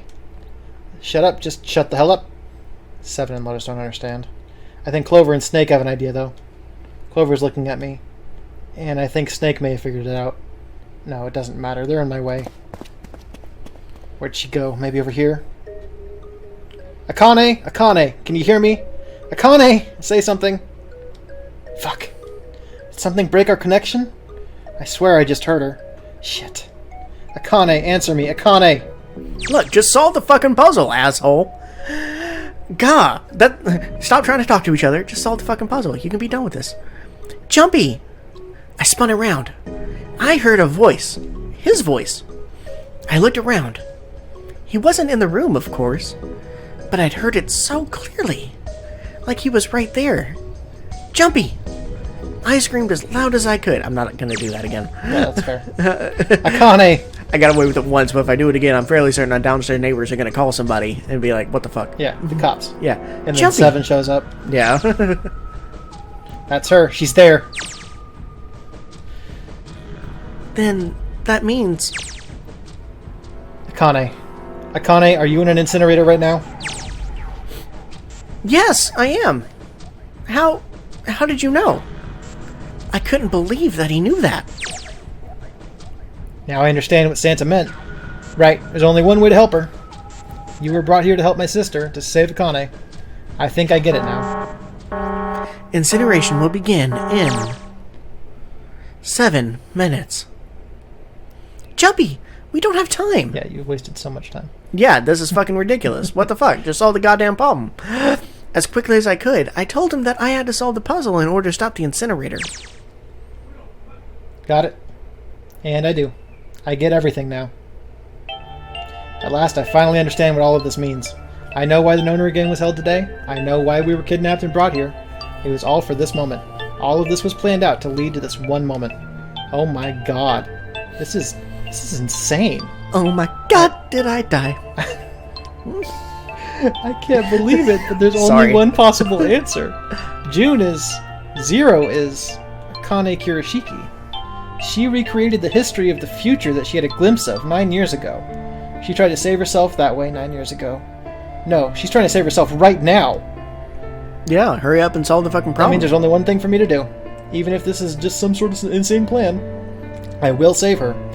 I will save Akane Kirishiki. Just stay We'll find him! Yeah. I must save her, no matter what. Stay alive. That would be enough. Incineration will begin in 6 minutes. Yeah. Stop wasting fucking time. The voice reminded me of how much time I had left. Jumpy! Yeah, I know. Just hang on, alright? I promise I'll get you out of here. I'm not gonna let you die, I promise. So don't worry, alright? Just give me a few minutes, okay? Okay. My voice shook as I answered. It was hot in the room. Hot as Topeka.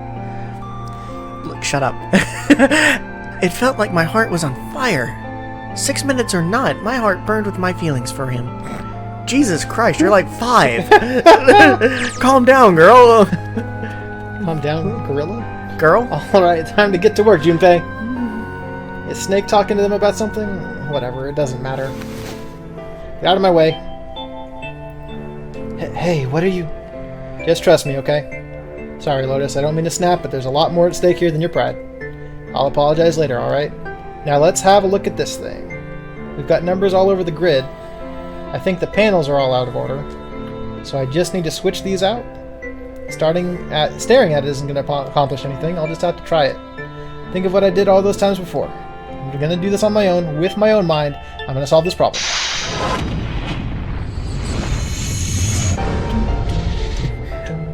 seek a way out. Okay, so Okay. What's the goal here?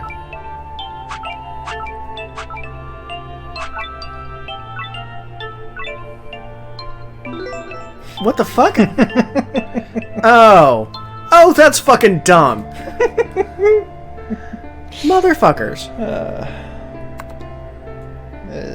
Is it 0? No. Is it password? It might be password.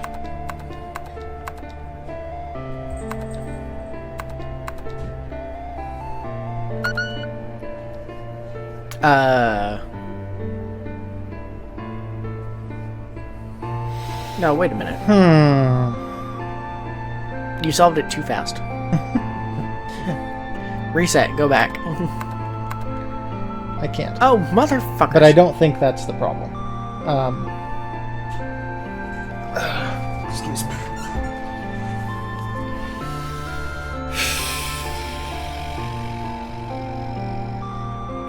Okay. Kane. Nope. Password? I'm inputting a password now then. Are there any hints? What the hell am I supposed to put there? That's what I want to know. Yeah. 0, 0, 0, 0, 0, 0, 0, 0.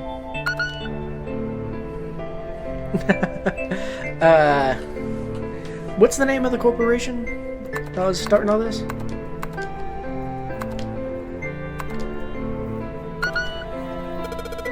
The screen appeared after I solved the last puzzle. Maybe the hint was in that one? Yeah, that's great. But you solved it so damn fast. Yeah, because you just had to make it say password. Yeah. And then it flashed a whole bunch of 9s. Yeah. So is it just a whole bunch of 9s?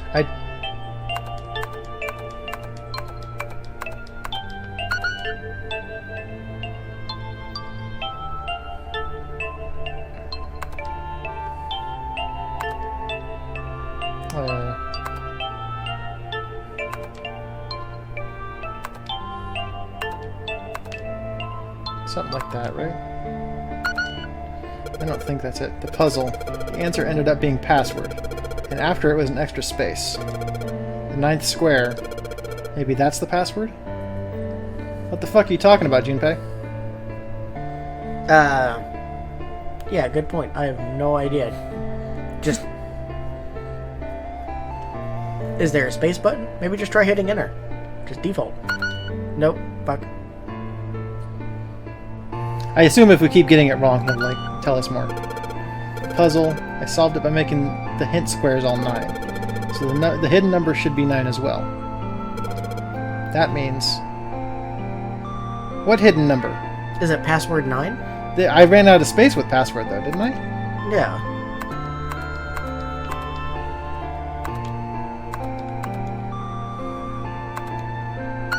Password 9.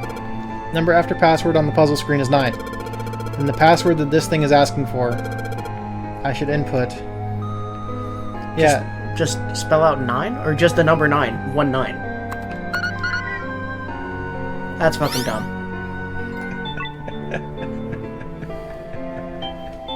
That's dumb. Fuck you, game.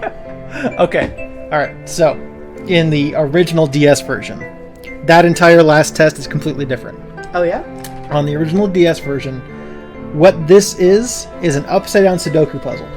So you got to turn your DS upside down and solve the Sudoku that way. I like that. It was awesome. Not going to work so well with this. No. So they had to do something different. And I don't even know if What's-His-Face was in charge of that when they were doing the porting. Uchikoshi? Uchikoshi. I don't know why I couldn't think of it. Oh, okay. Well, I like the upside-down Sudoku puzzle a lot better. I also liked that better, though it would be very difficult if you couldn't turn your screen upside down. I suppose. Maybe Yes. it's like you had to go into it and then you had to back out of it, and you had to ask Chick to reset it, and she flips the screen manually.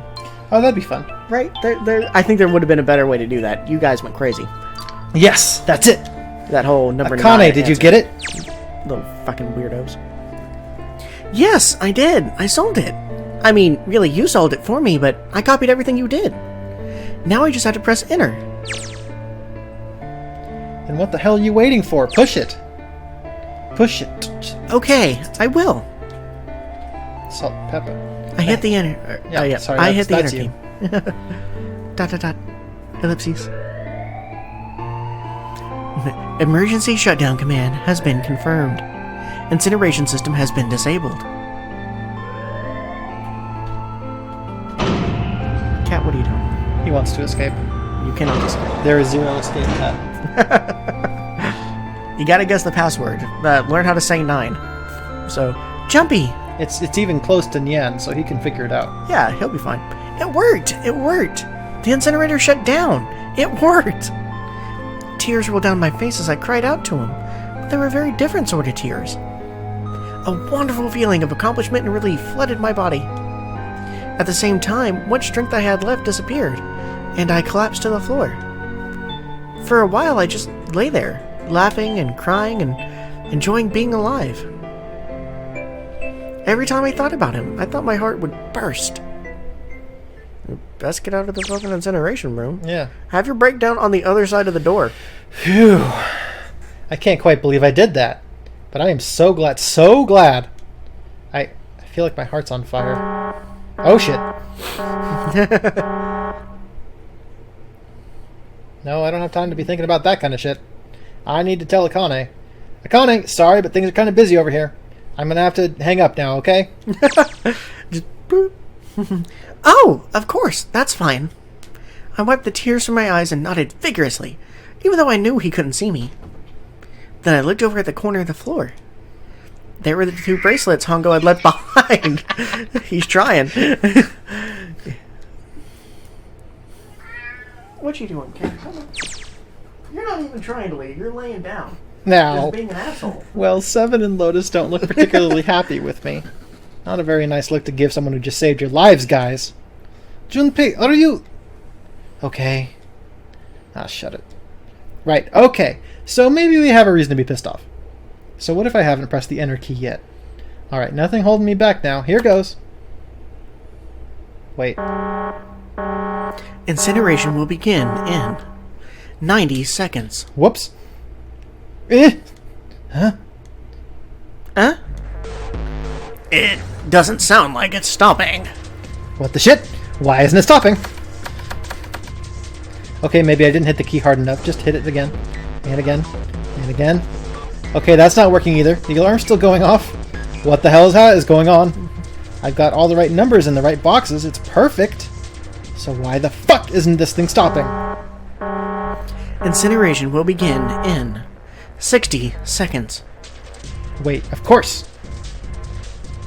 That's what the numbers that showed up after the puzzle mean. 2 plus 4 plus 7 plus 8. Also 5 was there. Yeah. Snake, Clover, me, 7, and Lotus.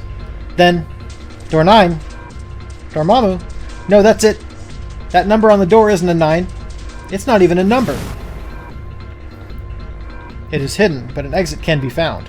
Seek a way out. Seek a door that carries... Holy shit, of course. Then we just have to put the right number into the red and... Incineration will begin in 30 seconds. Run, guys, get to the door, run! Oh shit, oh shit, oh shit, oh shit, oh shit. Don't have much time. Man, I sure hope they can trust me on this one, or we are fucked. Alright, no time to explain, just go. Quick, verify your numbers on the red.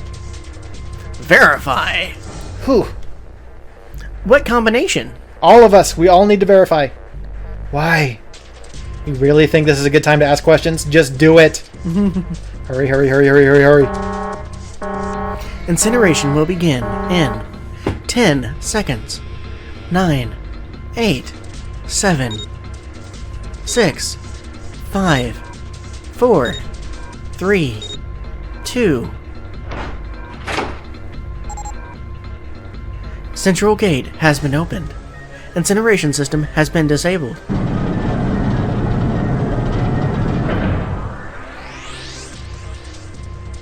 Oh, thank fucking Christ. No time to be happy, time to go. Hurry, we've only got 9 seconds before the door closes. Go, go, go. Come on, guys, move it. Okay, they're all through. Move it, Junpei. Just in time.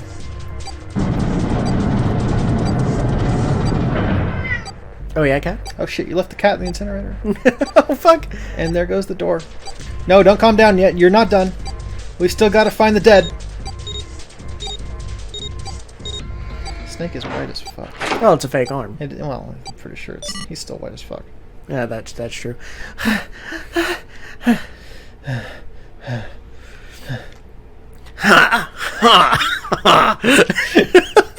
Shit. Looks like we made it, huh? Man, that guy sure can laugh when he wants to. It's like Clover and Lotus are totally out of energy. Snake is shaking his head warily. And I just want to take a nap, but... Akane, can you hear me? Akane! I want to tell her we made it. I want to tell her how good I feel. But nothing. Lives aren't in danger. Field has been broken.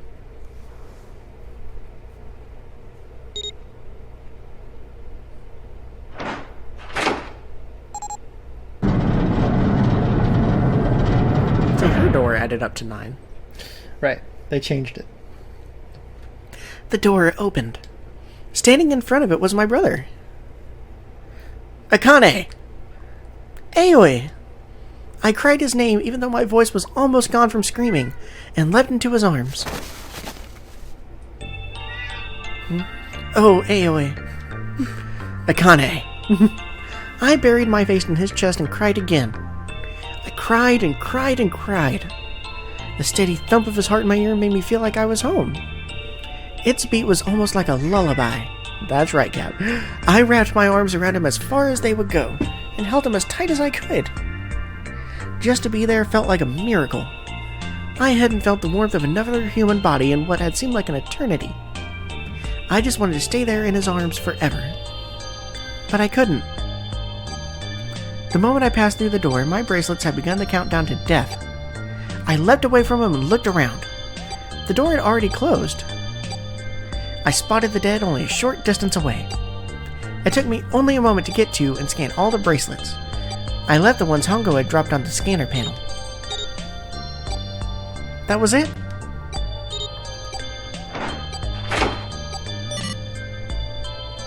I took a deep breath and looked around again. The huge detective who'd we call 7 in 9 years, and Snake, the blind boy, were looking at me. Kind of. They seemed to have been utterly stunned by my sudden appearance. Their eyes were wide and their mouths hung open. Alright, let's get out of here. If we don't book it, we might run into Hongo again. Aoi was right. Aoi was right. It was time we got moving. The mention of Hongo seemed to jar 7 and Snake out of their surprise, and they nodded. We took off running, up the spiraling stairs to freedom. I agree. Ellipses. Other ellipses. Time for more running. But if they can get us out of here, no wonder we're running so hard. My heart's beating so hard I can barely hear. God, I can't wait to breathe real air again. Just keeps running. Is running. 7 talking? Hey, Junpei, can I ask you something? What's up?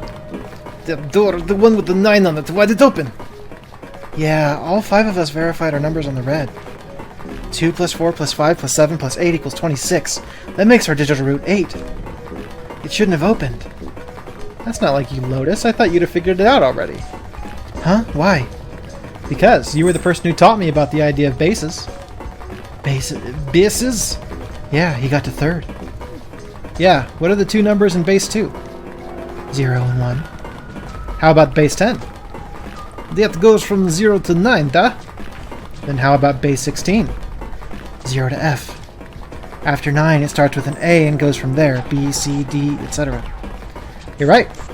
In other words, A in base 16 is 10 in base 10. B is 11, C is 12, D is 13, and so on.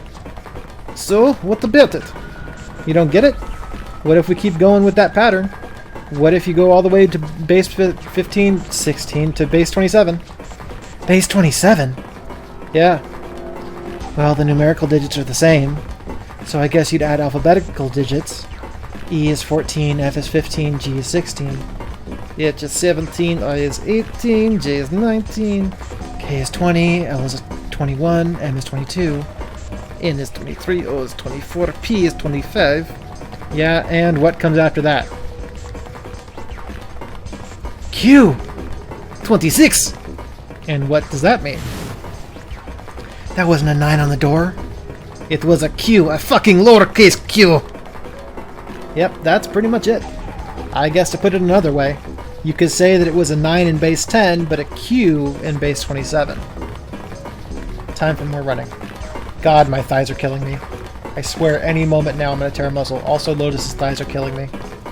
I feel like every single cell in my body is dying for air. Damn, every breath I take is a chore now. I feel like my lungs are going to burst. Maybe just a short rest? No, can't stop. Don't have time. Come on, legs. There can't be many more of these steps left. Let's run. Run like a bullet down a rifled barrel. Like a tornado cutting through a sea of clouds. I feel like we're running along the back of a giant coiled dragon. Finally! You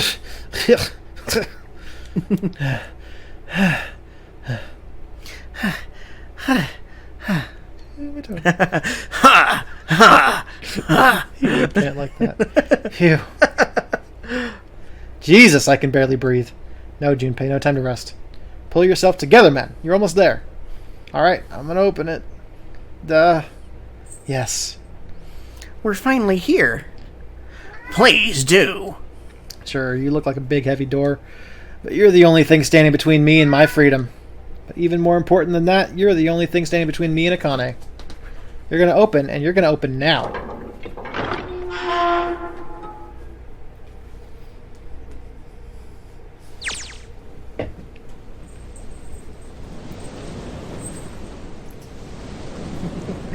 I felt a hand on my shoulder. It was Aoi's. He gave it a small, reassuring squeeze. I was so happy I felt like I could melt. My heart was at peace. And not only because my brother and I were back together again, thanks to the huge detective, all 9 of us who had been kidnapped. You want to just let the fucking cat out? No, this is hilarious. Okay, but it's also like, you know, okay, whatever. Yeah, hold on. Alright. Hold on just one second.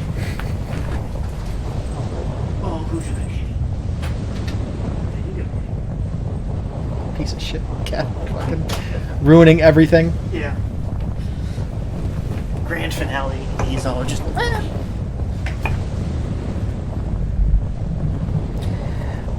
We're finally able to escape from the gigantic. On the distant horizon, we could see the faint outline of the ship as it sank. It gave a thunderous roar as it finally slipped beneath the waves. Its last cry echoed out across the ocean, and then it was gone. It's over, Aoi whispered. Yeah, it was over. It was finally over. Or was it? Was it really? No, that was wrong. That wasn't it at all. I was sure of it. This wasn't the end. It was only the beginning. This was only a prologue to what would happen in 9 years.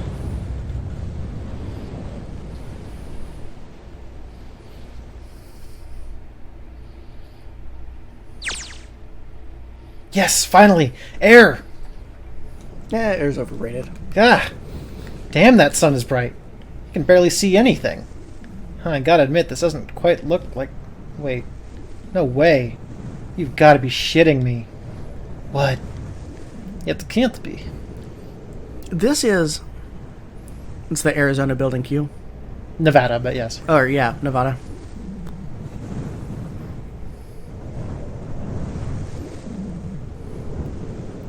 This is the building in the Nevada desert. The mock experiment building. Oh my god. This whole time we were in building Q. Sure enough, there's a desert out there and mountains all around it. Hello there, son. Boy, am I ever glad to see you. I don't think I've ever been so happy to see a sunrise. Huh? Did I just hear something fall? Right, our bracelets. I guess I've never really got a good look at this underside of these. Let's see what's inside you. Just a little electronic chip, like an ATM card. That's it. There's nothing else. Nothing that even looks like a detonator. There was never a detonator to begin with. Well, maybe not for you. Figures. Akane. I mean, obviously there was for, like, the number 9 man. Jumpy. Guess I must be pretty crazy about the girl if I think I'm hearing her voice in the wind.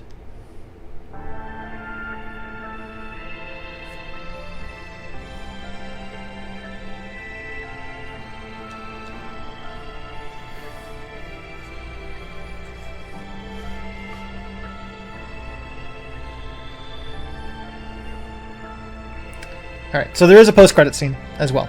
Oh, fantastic. But, overall, what do you think of it? I think if I start thinking really, really hard about it, I'm gonna start encountering some problems. Sure, of course. I think there were a lot of needless false flags that could have been done maybe a bit better. I am really looking forward to playing VLR, because he's gonna hate it. Also, a lot of stuff like the whole, it's a morphogenetic field cause. Them trying to pass it off as actual science. In this universe it is. That's nice. I have problems with it. So, yeah. It's just confirmed in real life now. So, that's good. Yeah. Sure. We've already discussed this, and it's true. Yeah, sure, whatever you say. Cracker David. Not a fucking Cracker David. But yeah, this was kind of like my first visual novel on the DS. It was only a few years ago, but I've kind of gone visual novel crazy since then. But Zero Escape is still probably my favorite. Now, 999, I generally say I prefer 999 to VLR, even though most people like VLR better. Oh, okay. VLR is a lot more expansive. It's a much larger game and will definitely become our longest running series on this channel. I'm reasonably sure it will anyway. But yeah, well, maybe it's time for the scene. Hold on. We'll get back to talking in a second.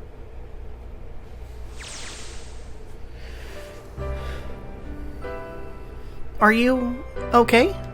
Oh, come on. This is nothing. Really? Yeah. You don't look okay.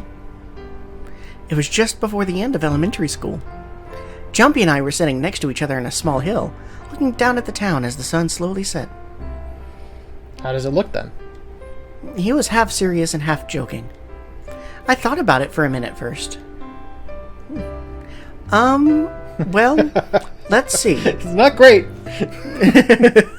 It looks like you kissed a toad and got warts, but then they just kept growing and growing and growing. What does that even mean? Junpei grinned and... Ow, ow, ow, ow, ow, ow. See, I told you you're not okay. You're too reckless. You can't beat 5 8th graders, Jumpy. That's crazy. Yeah, but I couldn't just stand there. I mean, don't you think so? I had to do something.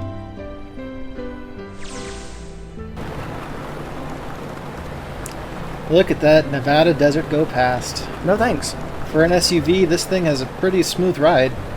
Sure was nice of someone to leave it for us outside the building, keys in the ignition and gas in the tank. Almost like it was a present, you know? Anyway, we jumped in and now here we are, screaming across the desert. Lotus is over there in the passenger seat. Snake and Seven and I are all squeezed in the back seat here. I still can't believe we let her drive. Woohoo! This is so fun. This is so awesome. Driving is so great when there's nothing around and there's no speed limit. Hey, Clover, watch those bumps, alright? This car jumps even a little and I think I'm gonna get crushed to death. Yeah, shut it. I can't help it if I'm big, alright? Look at them. Why don't you drive, Seven? I'm a kip. I ain't gonna break the law. He doesn't have an international license. Yeah, but you could have sat in the passenger seat. Oh, hell no. There's no way I'm giving this seat up. And Clover, there's no need to slow down. The car Santa and June are in should be somewhere down this road ahead of us. Duh, I saw some fresh tire tracks going out. There's no doubt about it. Then we've got to hurry if we're going to catch them, don't we? Sure thing. She's so happy. Oh, shit! God damn it, she doesn't have to drive so fast. Man, I didn't even think a car like this could go this fast. We're sure throwing up a lot of dust.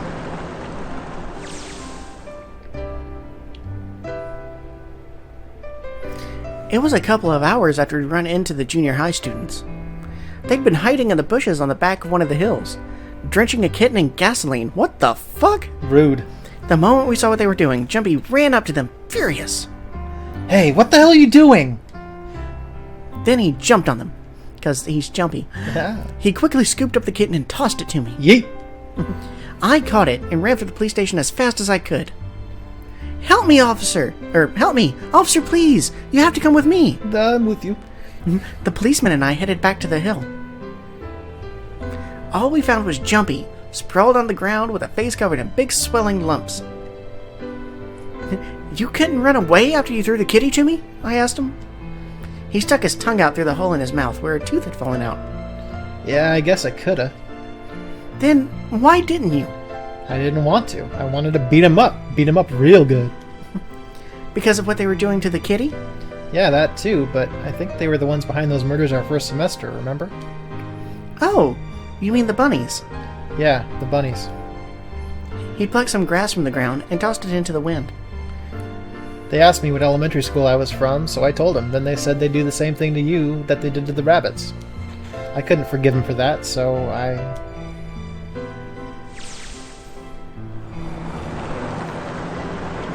Hey, there's still some stuff I don't get. Of course, they probably don't know any more than I do. Like Ace, well, I guess I should say Gintaro Hongo. Why did he create the Nonary project? Anybody? Any ideas? Why don't you ask him yourself? Well, yeah, I guess I could. He's still in the trunk, I assume. Yeah, he is. Still tied up, I'm assuming, with his mouth taped shut. His eyes just look empty. No emotion. He looks like he's just given up. I wonder if he even cares what happens to him anymore. Hey, were you listening to us? Yeah, go ahead and try to pretend you weren't, you old bastard. Let's get that tape off your mouth. Come on, I know you were. Answer me. You could at least look at me when you talk, man. I only wanted to see the faces. Human faces. I thought if I could gain the ability to access the morphic field set, then perhaps I could see faces. By peering into people's minds, you could understand how they were processing the expressions of others. That's it? Yes, but if you want to put it simply. But if you are looking for a more philosophical answer, I can supply that as well. You see, the human collective consciousness... I think that's enough out of you, pal. Time for the tape to go back on. Alright, so what's your second question? You said there were some things you didn't get, didn't you? Well, somebody's a little nosy. Well, my next question doesn't really have anything to do with you two. This is for you, Seven. It's about the whole Alice thing. What's the deal with that? What's up with that? Well, see, 9 years ago, after I escaped from Gigantic, I kept going after Hongo on my own, hoping I'd catch him when he finally slipped up. During the course of my investigations, I learned a lot about the Gigantic. I also found out about Gordain and Alice. You're not really answering my question. Was there actually a girl who wouldn't melt at room temperature? Sounds like Hongo has something to say. Alright, fine, I'll let you talk, but you gotta behave. What? Alice doesn't exist. 9 years ago, I found Alice's coffin behind the library on the bottom deck. There was nothing in it but the root of a peculiar plant. My research determined it was a member of the genus Mandragora, or the family Solendaceae. I was able to extract a particular alkaloid from it. I used that extract to create soap oil. Its creation was a tremendous boon to my firm, and we grew rapidly. Shit, this is gonna go on forever. Tape's going back on, Hongo. The rest of my questions can wait a bit.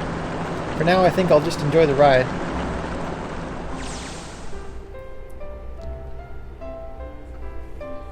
Here. Oh, here. This is for you. Oh, okay.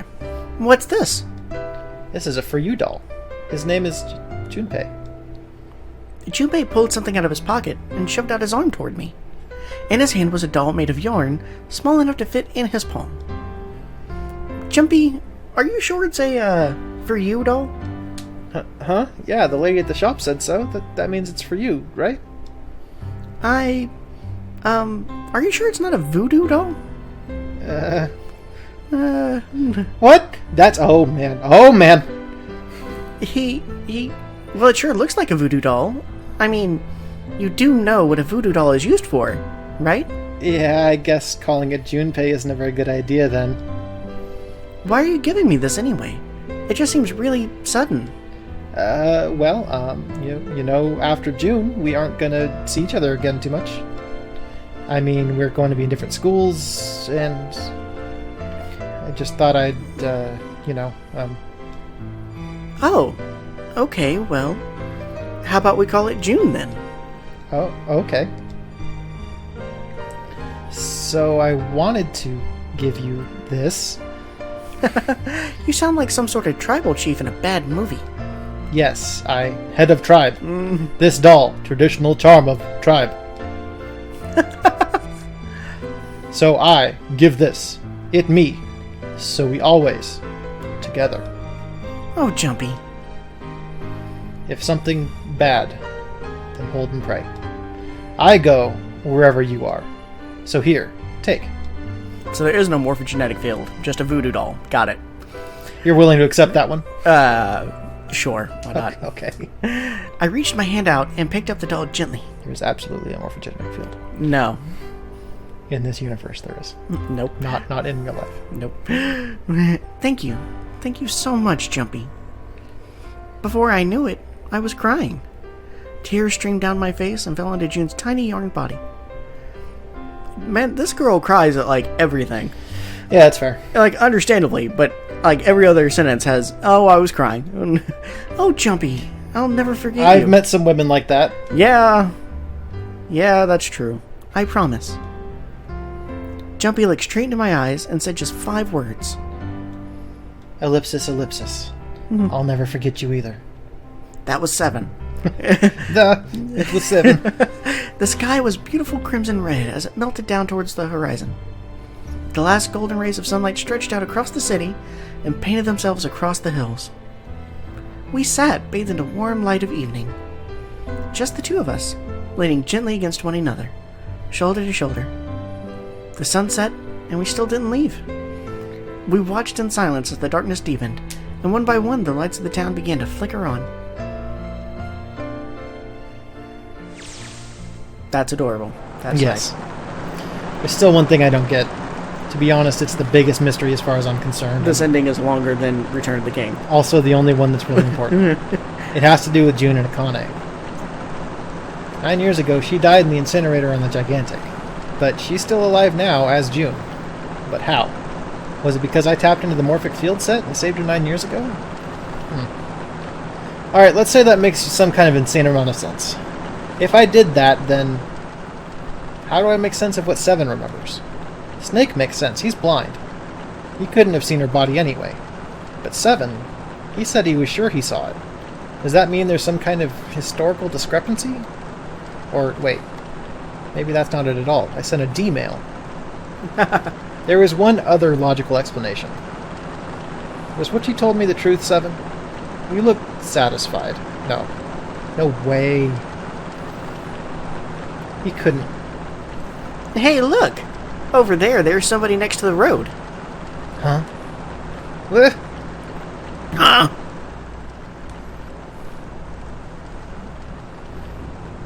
I will never be satisfied. Yoo-hoo! Oh, hello. This is some bullshit.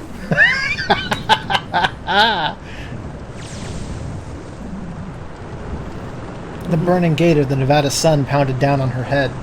The desert around her rippled with heat. Standing there, on that shimmering plain, was a woman, her arm out and her thumb up. It would not be long before Junpei realized who she was. Now, if she was that fucking old, how would she know that symbol? Huh? Old hitchhiking symbol. Thumbs up, bitch. Alright, now that's actually it. I call shenanigans. I think it jumped the shark there at the end. Okay, I thought so too. And all of that's explained in VLR. See, no, it's not all ice. Uh-huh. It's not. Of course not. Don't worry about it. Okay. Her name is Alice. Motherfuckers. Don't forget your towel. Don't forget your towel. Yeah. Bam, bam, peanut butter and jam, my man. Okay, there we go. 100%. Fucking done. We just got one more thing left to do. Shoutouts. 2 more things left to do. Okay. We gotta do shoutouts, and we gotta hear the actual voices. Oh, that's right. I remember. Yes, see how much longer this one is. Goodness. Alright, so, let me go... It was the stairway scene, right? That had all of them? search the ship outside the cabin.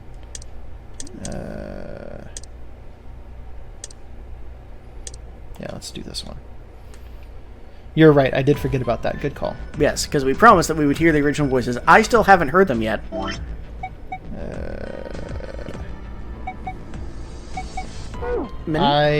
That's what I went to.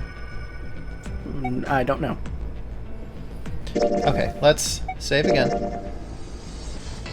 And then it's going to ask me if I want to quit. And I probably need to go to the actual home menu. Oh, yeah, that's a good point.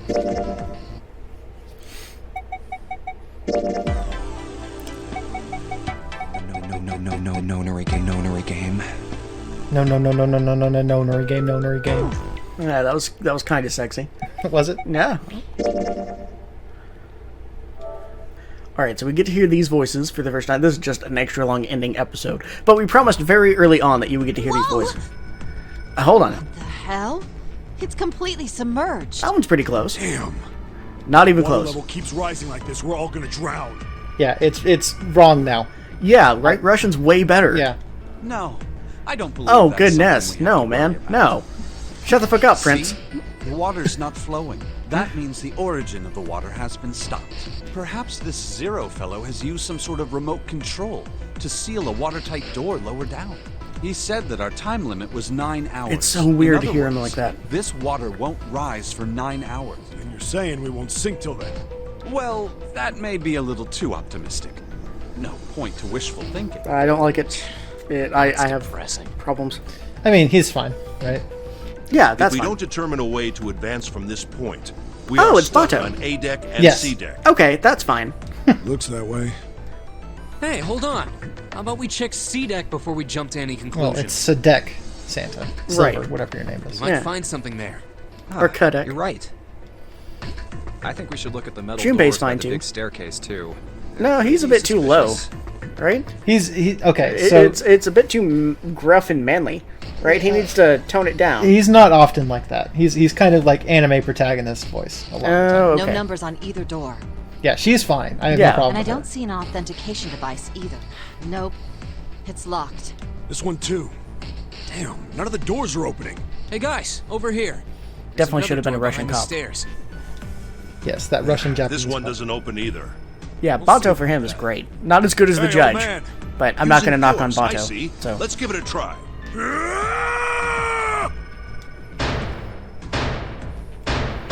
yeah, when you're in a studio and you can do the screams a few times, I imagine it, It won't changes things. budge. Yes. Could you not just start shouting out of nowhere? You almost gave me a heart attack, you know. Oh, sorry. It doesn't appear to have moved even with two of us trying. It's very well made. Idiots. Try using your brain first. Huh? Take a closer look. Keyhole. Right. It's obvious what we need to open this door. A key, huh? You got a problem? No, I just really doubt we'll find a key that easily. What's this? There's a mark on it. Does it mean something? Hey, look! Over here, too! Like, I appreciate the higher More pitched doors. voice. It definitely sounds a lot younger. Yeah. But the way some of her words came out, I definitely think there should have been think they're like a elevated. southern twang on it. Yeah. Wendy Lee is a great voice actress. Yeah. Never loved her Clover. There's an inverted triangle button by them. May as well try pressing it. But the type of accent they were going Nothing. for would probably be the voice director's Maybe the fault, not the power's voice on. actress's fault. Yeah. Or we need to do something with this card reader. And there's a strange mark here, too. What is this? It looks like a lowercase h with a dash drawn across the upper stem of the h. This is the symbol of Saturn. It's an astrological symbol. Okay, that's fine. You are the ocean's gray waves. Then the mark on the other door. That makes I think sense. that was the sun symbol. We saw the same symbols on A deck. It's a deck. We did? I don't remember that. A deck, huh? I haven't been Getting there, it so wrong again. I wouldn't know. Anyway, so now you've heard everybody except for the ninth man, but who cares about him? Yes. So, Okay.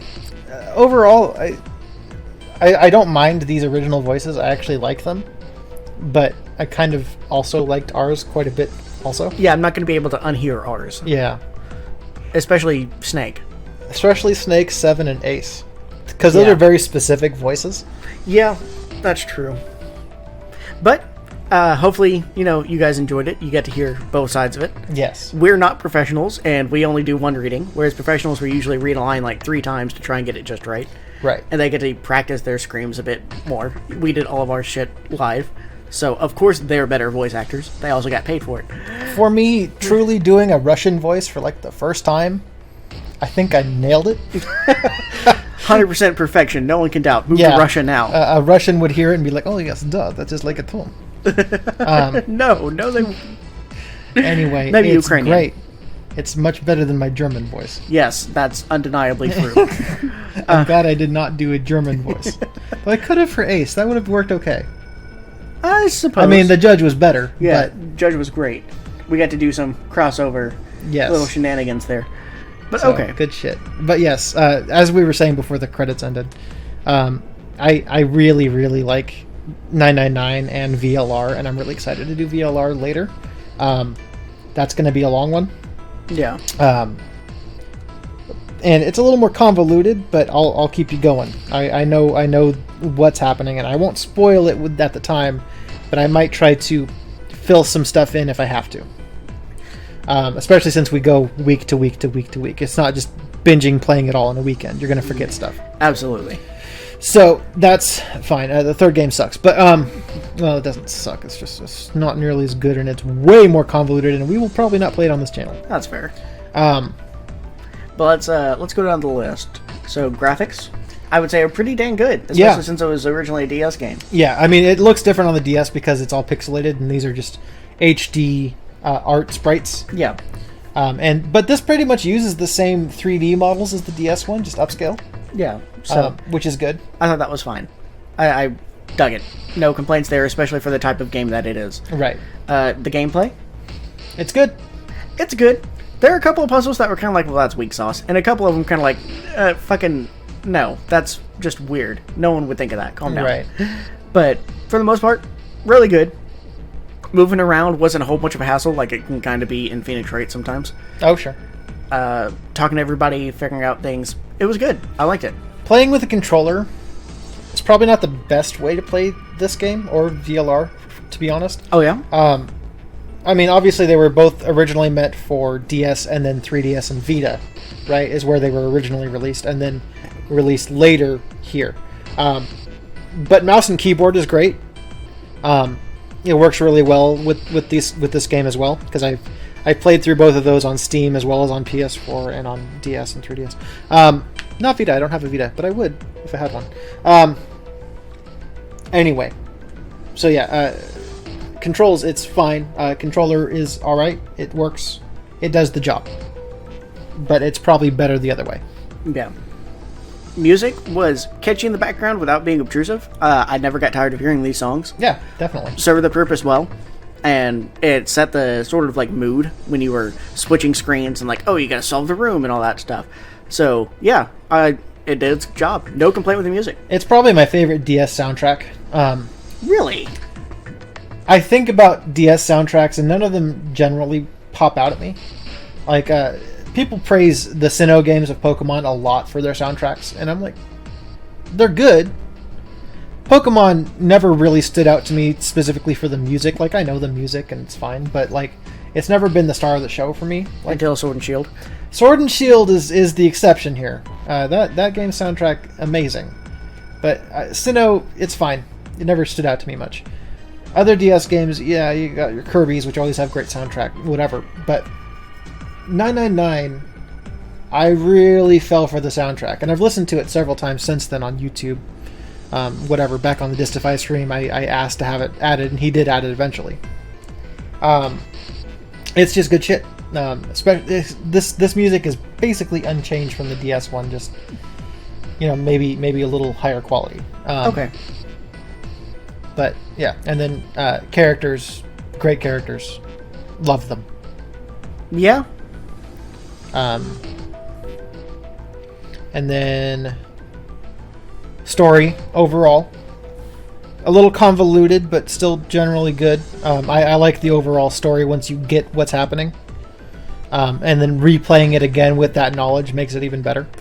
I can see that. Because you're just like, oh, what are you doing here, June? What do you do? What are you up to, Santa? Yeah, so especially like if you're playing through the trilogy, you're probably going to end up wanting to replay this one again. Yes. So, and VLR also is very much like that. Yeah, so good replay value. I liked the graph at the end, the little flowchart. The flowchart, yes. Yeah, so that helped out a lot. Yes, the DS version does not have the flowchart. So every time you get an ending, you have to start over from the beginning and skip through.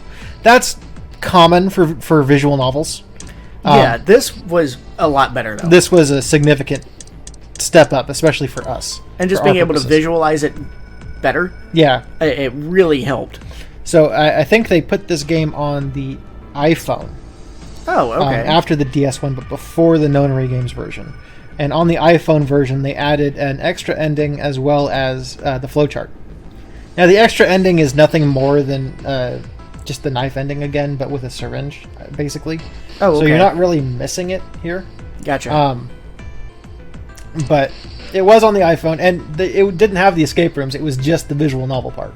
Well, that's weird. Which is fine, I guess. Yeah. It was the first one to use the high-quality sprites, which was cool. Okay. I never played the iPhone version because it came out after... Well, I didn't know about it when I had an iPhone, but it's fine. I'd probably still play this version anyway. So, yeah, generally, the cynic in me and the humor, haha, wants to give it a 9 out of 10 just for the sake of 9s, but I give it a 10 out of 10. I fucking love this game, you guys. I was going to give it a 9 out of 10. There are only so many visual novels I can play and play and play and play, and this is one of them. Yeah. Like, I'm not going to go back and play through Steins Gate again. If I do, it's going to be Steins Gate Elite just to see the extra endings with the anime stuff. Fair enough. But yeah, for this style of game, I would give it a 9 out of 10. Sure. So 9.5 out of 10, round up, it's 10 out of 10. So, or 9.9 out of 10. Oh, 9.99 out of 10. Yes, there we go. 9.9 with a little dash over it, so it's effectively 10 out of 10. Of course. 999 out of 10, I agree. Yes. So. That's it. So, shoutouts now. Yes. Why don't you go first? Okay, so my shout out is going to go towards Texas Knifemaker Supply. So this is somebody that's been in the Knifemaker Supply game for a very long time. They're incredibly reliable. A lot of people use them. I ended up recently buying something from them for the first time to get some fake ivory blocks for knife making. Because real ivory is, well, one, you got to think about where you get real ivory, and I'm not a huge fan of that. Two, it's also stupidly expensive, even though it's the, more traditional and all that stuff. And, fine.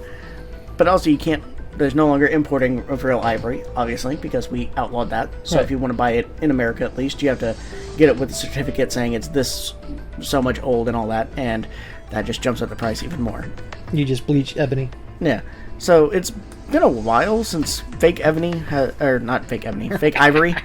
has come out, but it hasn't really been good. But the stuff that I bought from Texas Knifemaker Supply, at the recommendation of some people on the forums, really is pretty dang good. I'm really enjoying it, and I worked with it a little bit. I'm gonna end up doing it for like a fluted handle thing that I have to do, and it's really pretty, and I like working with it, and it's very close to the real thing. It's the closest that I've seen to the real thing without being the real thing. So yeah, I want to do a shout out to them. They got excellent selection, really fast service. They were working even during the containment shutdown thing, and yeah, nothing bad to say about them. Good stuff. Good shit. Yeah. I'm going to do a shout out to Aksys Games. That's AKSYS Games. And they're a publisher and localizer. And they localized the Zero Escape series. I think they did a great job for the most part. There's a couple like weird typos here and there, but whatever. They did a great job of making sure that Uchikoshi's vision gets transferred into a different language and still works. Because a lot of the stuff in these games have to do with wordplay. And the fact that they made that work from Japanese to English is awesome. And I think they did a great job with it. Yeah, it probably would have been pretty damn difficult. Yeah, I think so too. I wonder how different the Japanese versions of these are. Probably not very, because Uchikoshi still just answers questions on Twitter that people have about what happened in the game. And I don't think it's ever wrong. He's even done like Q&As and stuff afterwards that I read after I played these. But yeah, I think they did a great job. They also did like a Little Dragon Cafe. And a couple other games. I haven't played that one. But yeah, just shout out to them. I think they did an awesome job with this. Yeah. But that's it for Zero Escape 999. What's next for you? Do we know? I think it's Metal Gear Rising Revengeance. Oh, that's going to be fun. So that'll be different. It's going to be my first Metal Gear game, so that'll be fun. That's insane. It's insane. But, you know, I'm cool with it. All right. Well, you know, we'll have to live with that train wreck. Thank you for sticking with us through this extremely long episode. Yeah, I didn't think it was going to be 2 hours and 16 minutes, but here we are. Yeah. So, yeah, I think we're done. Let us know how we did. Let us know if you've played this game and enjoy it. And, yeah, that's it. That's all we got. Later, players. Bye.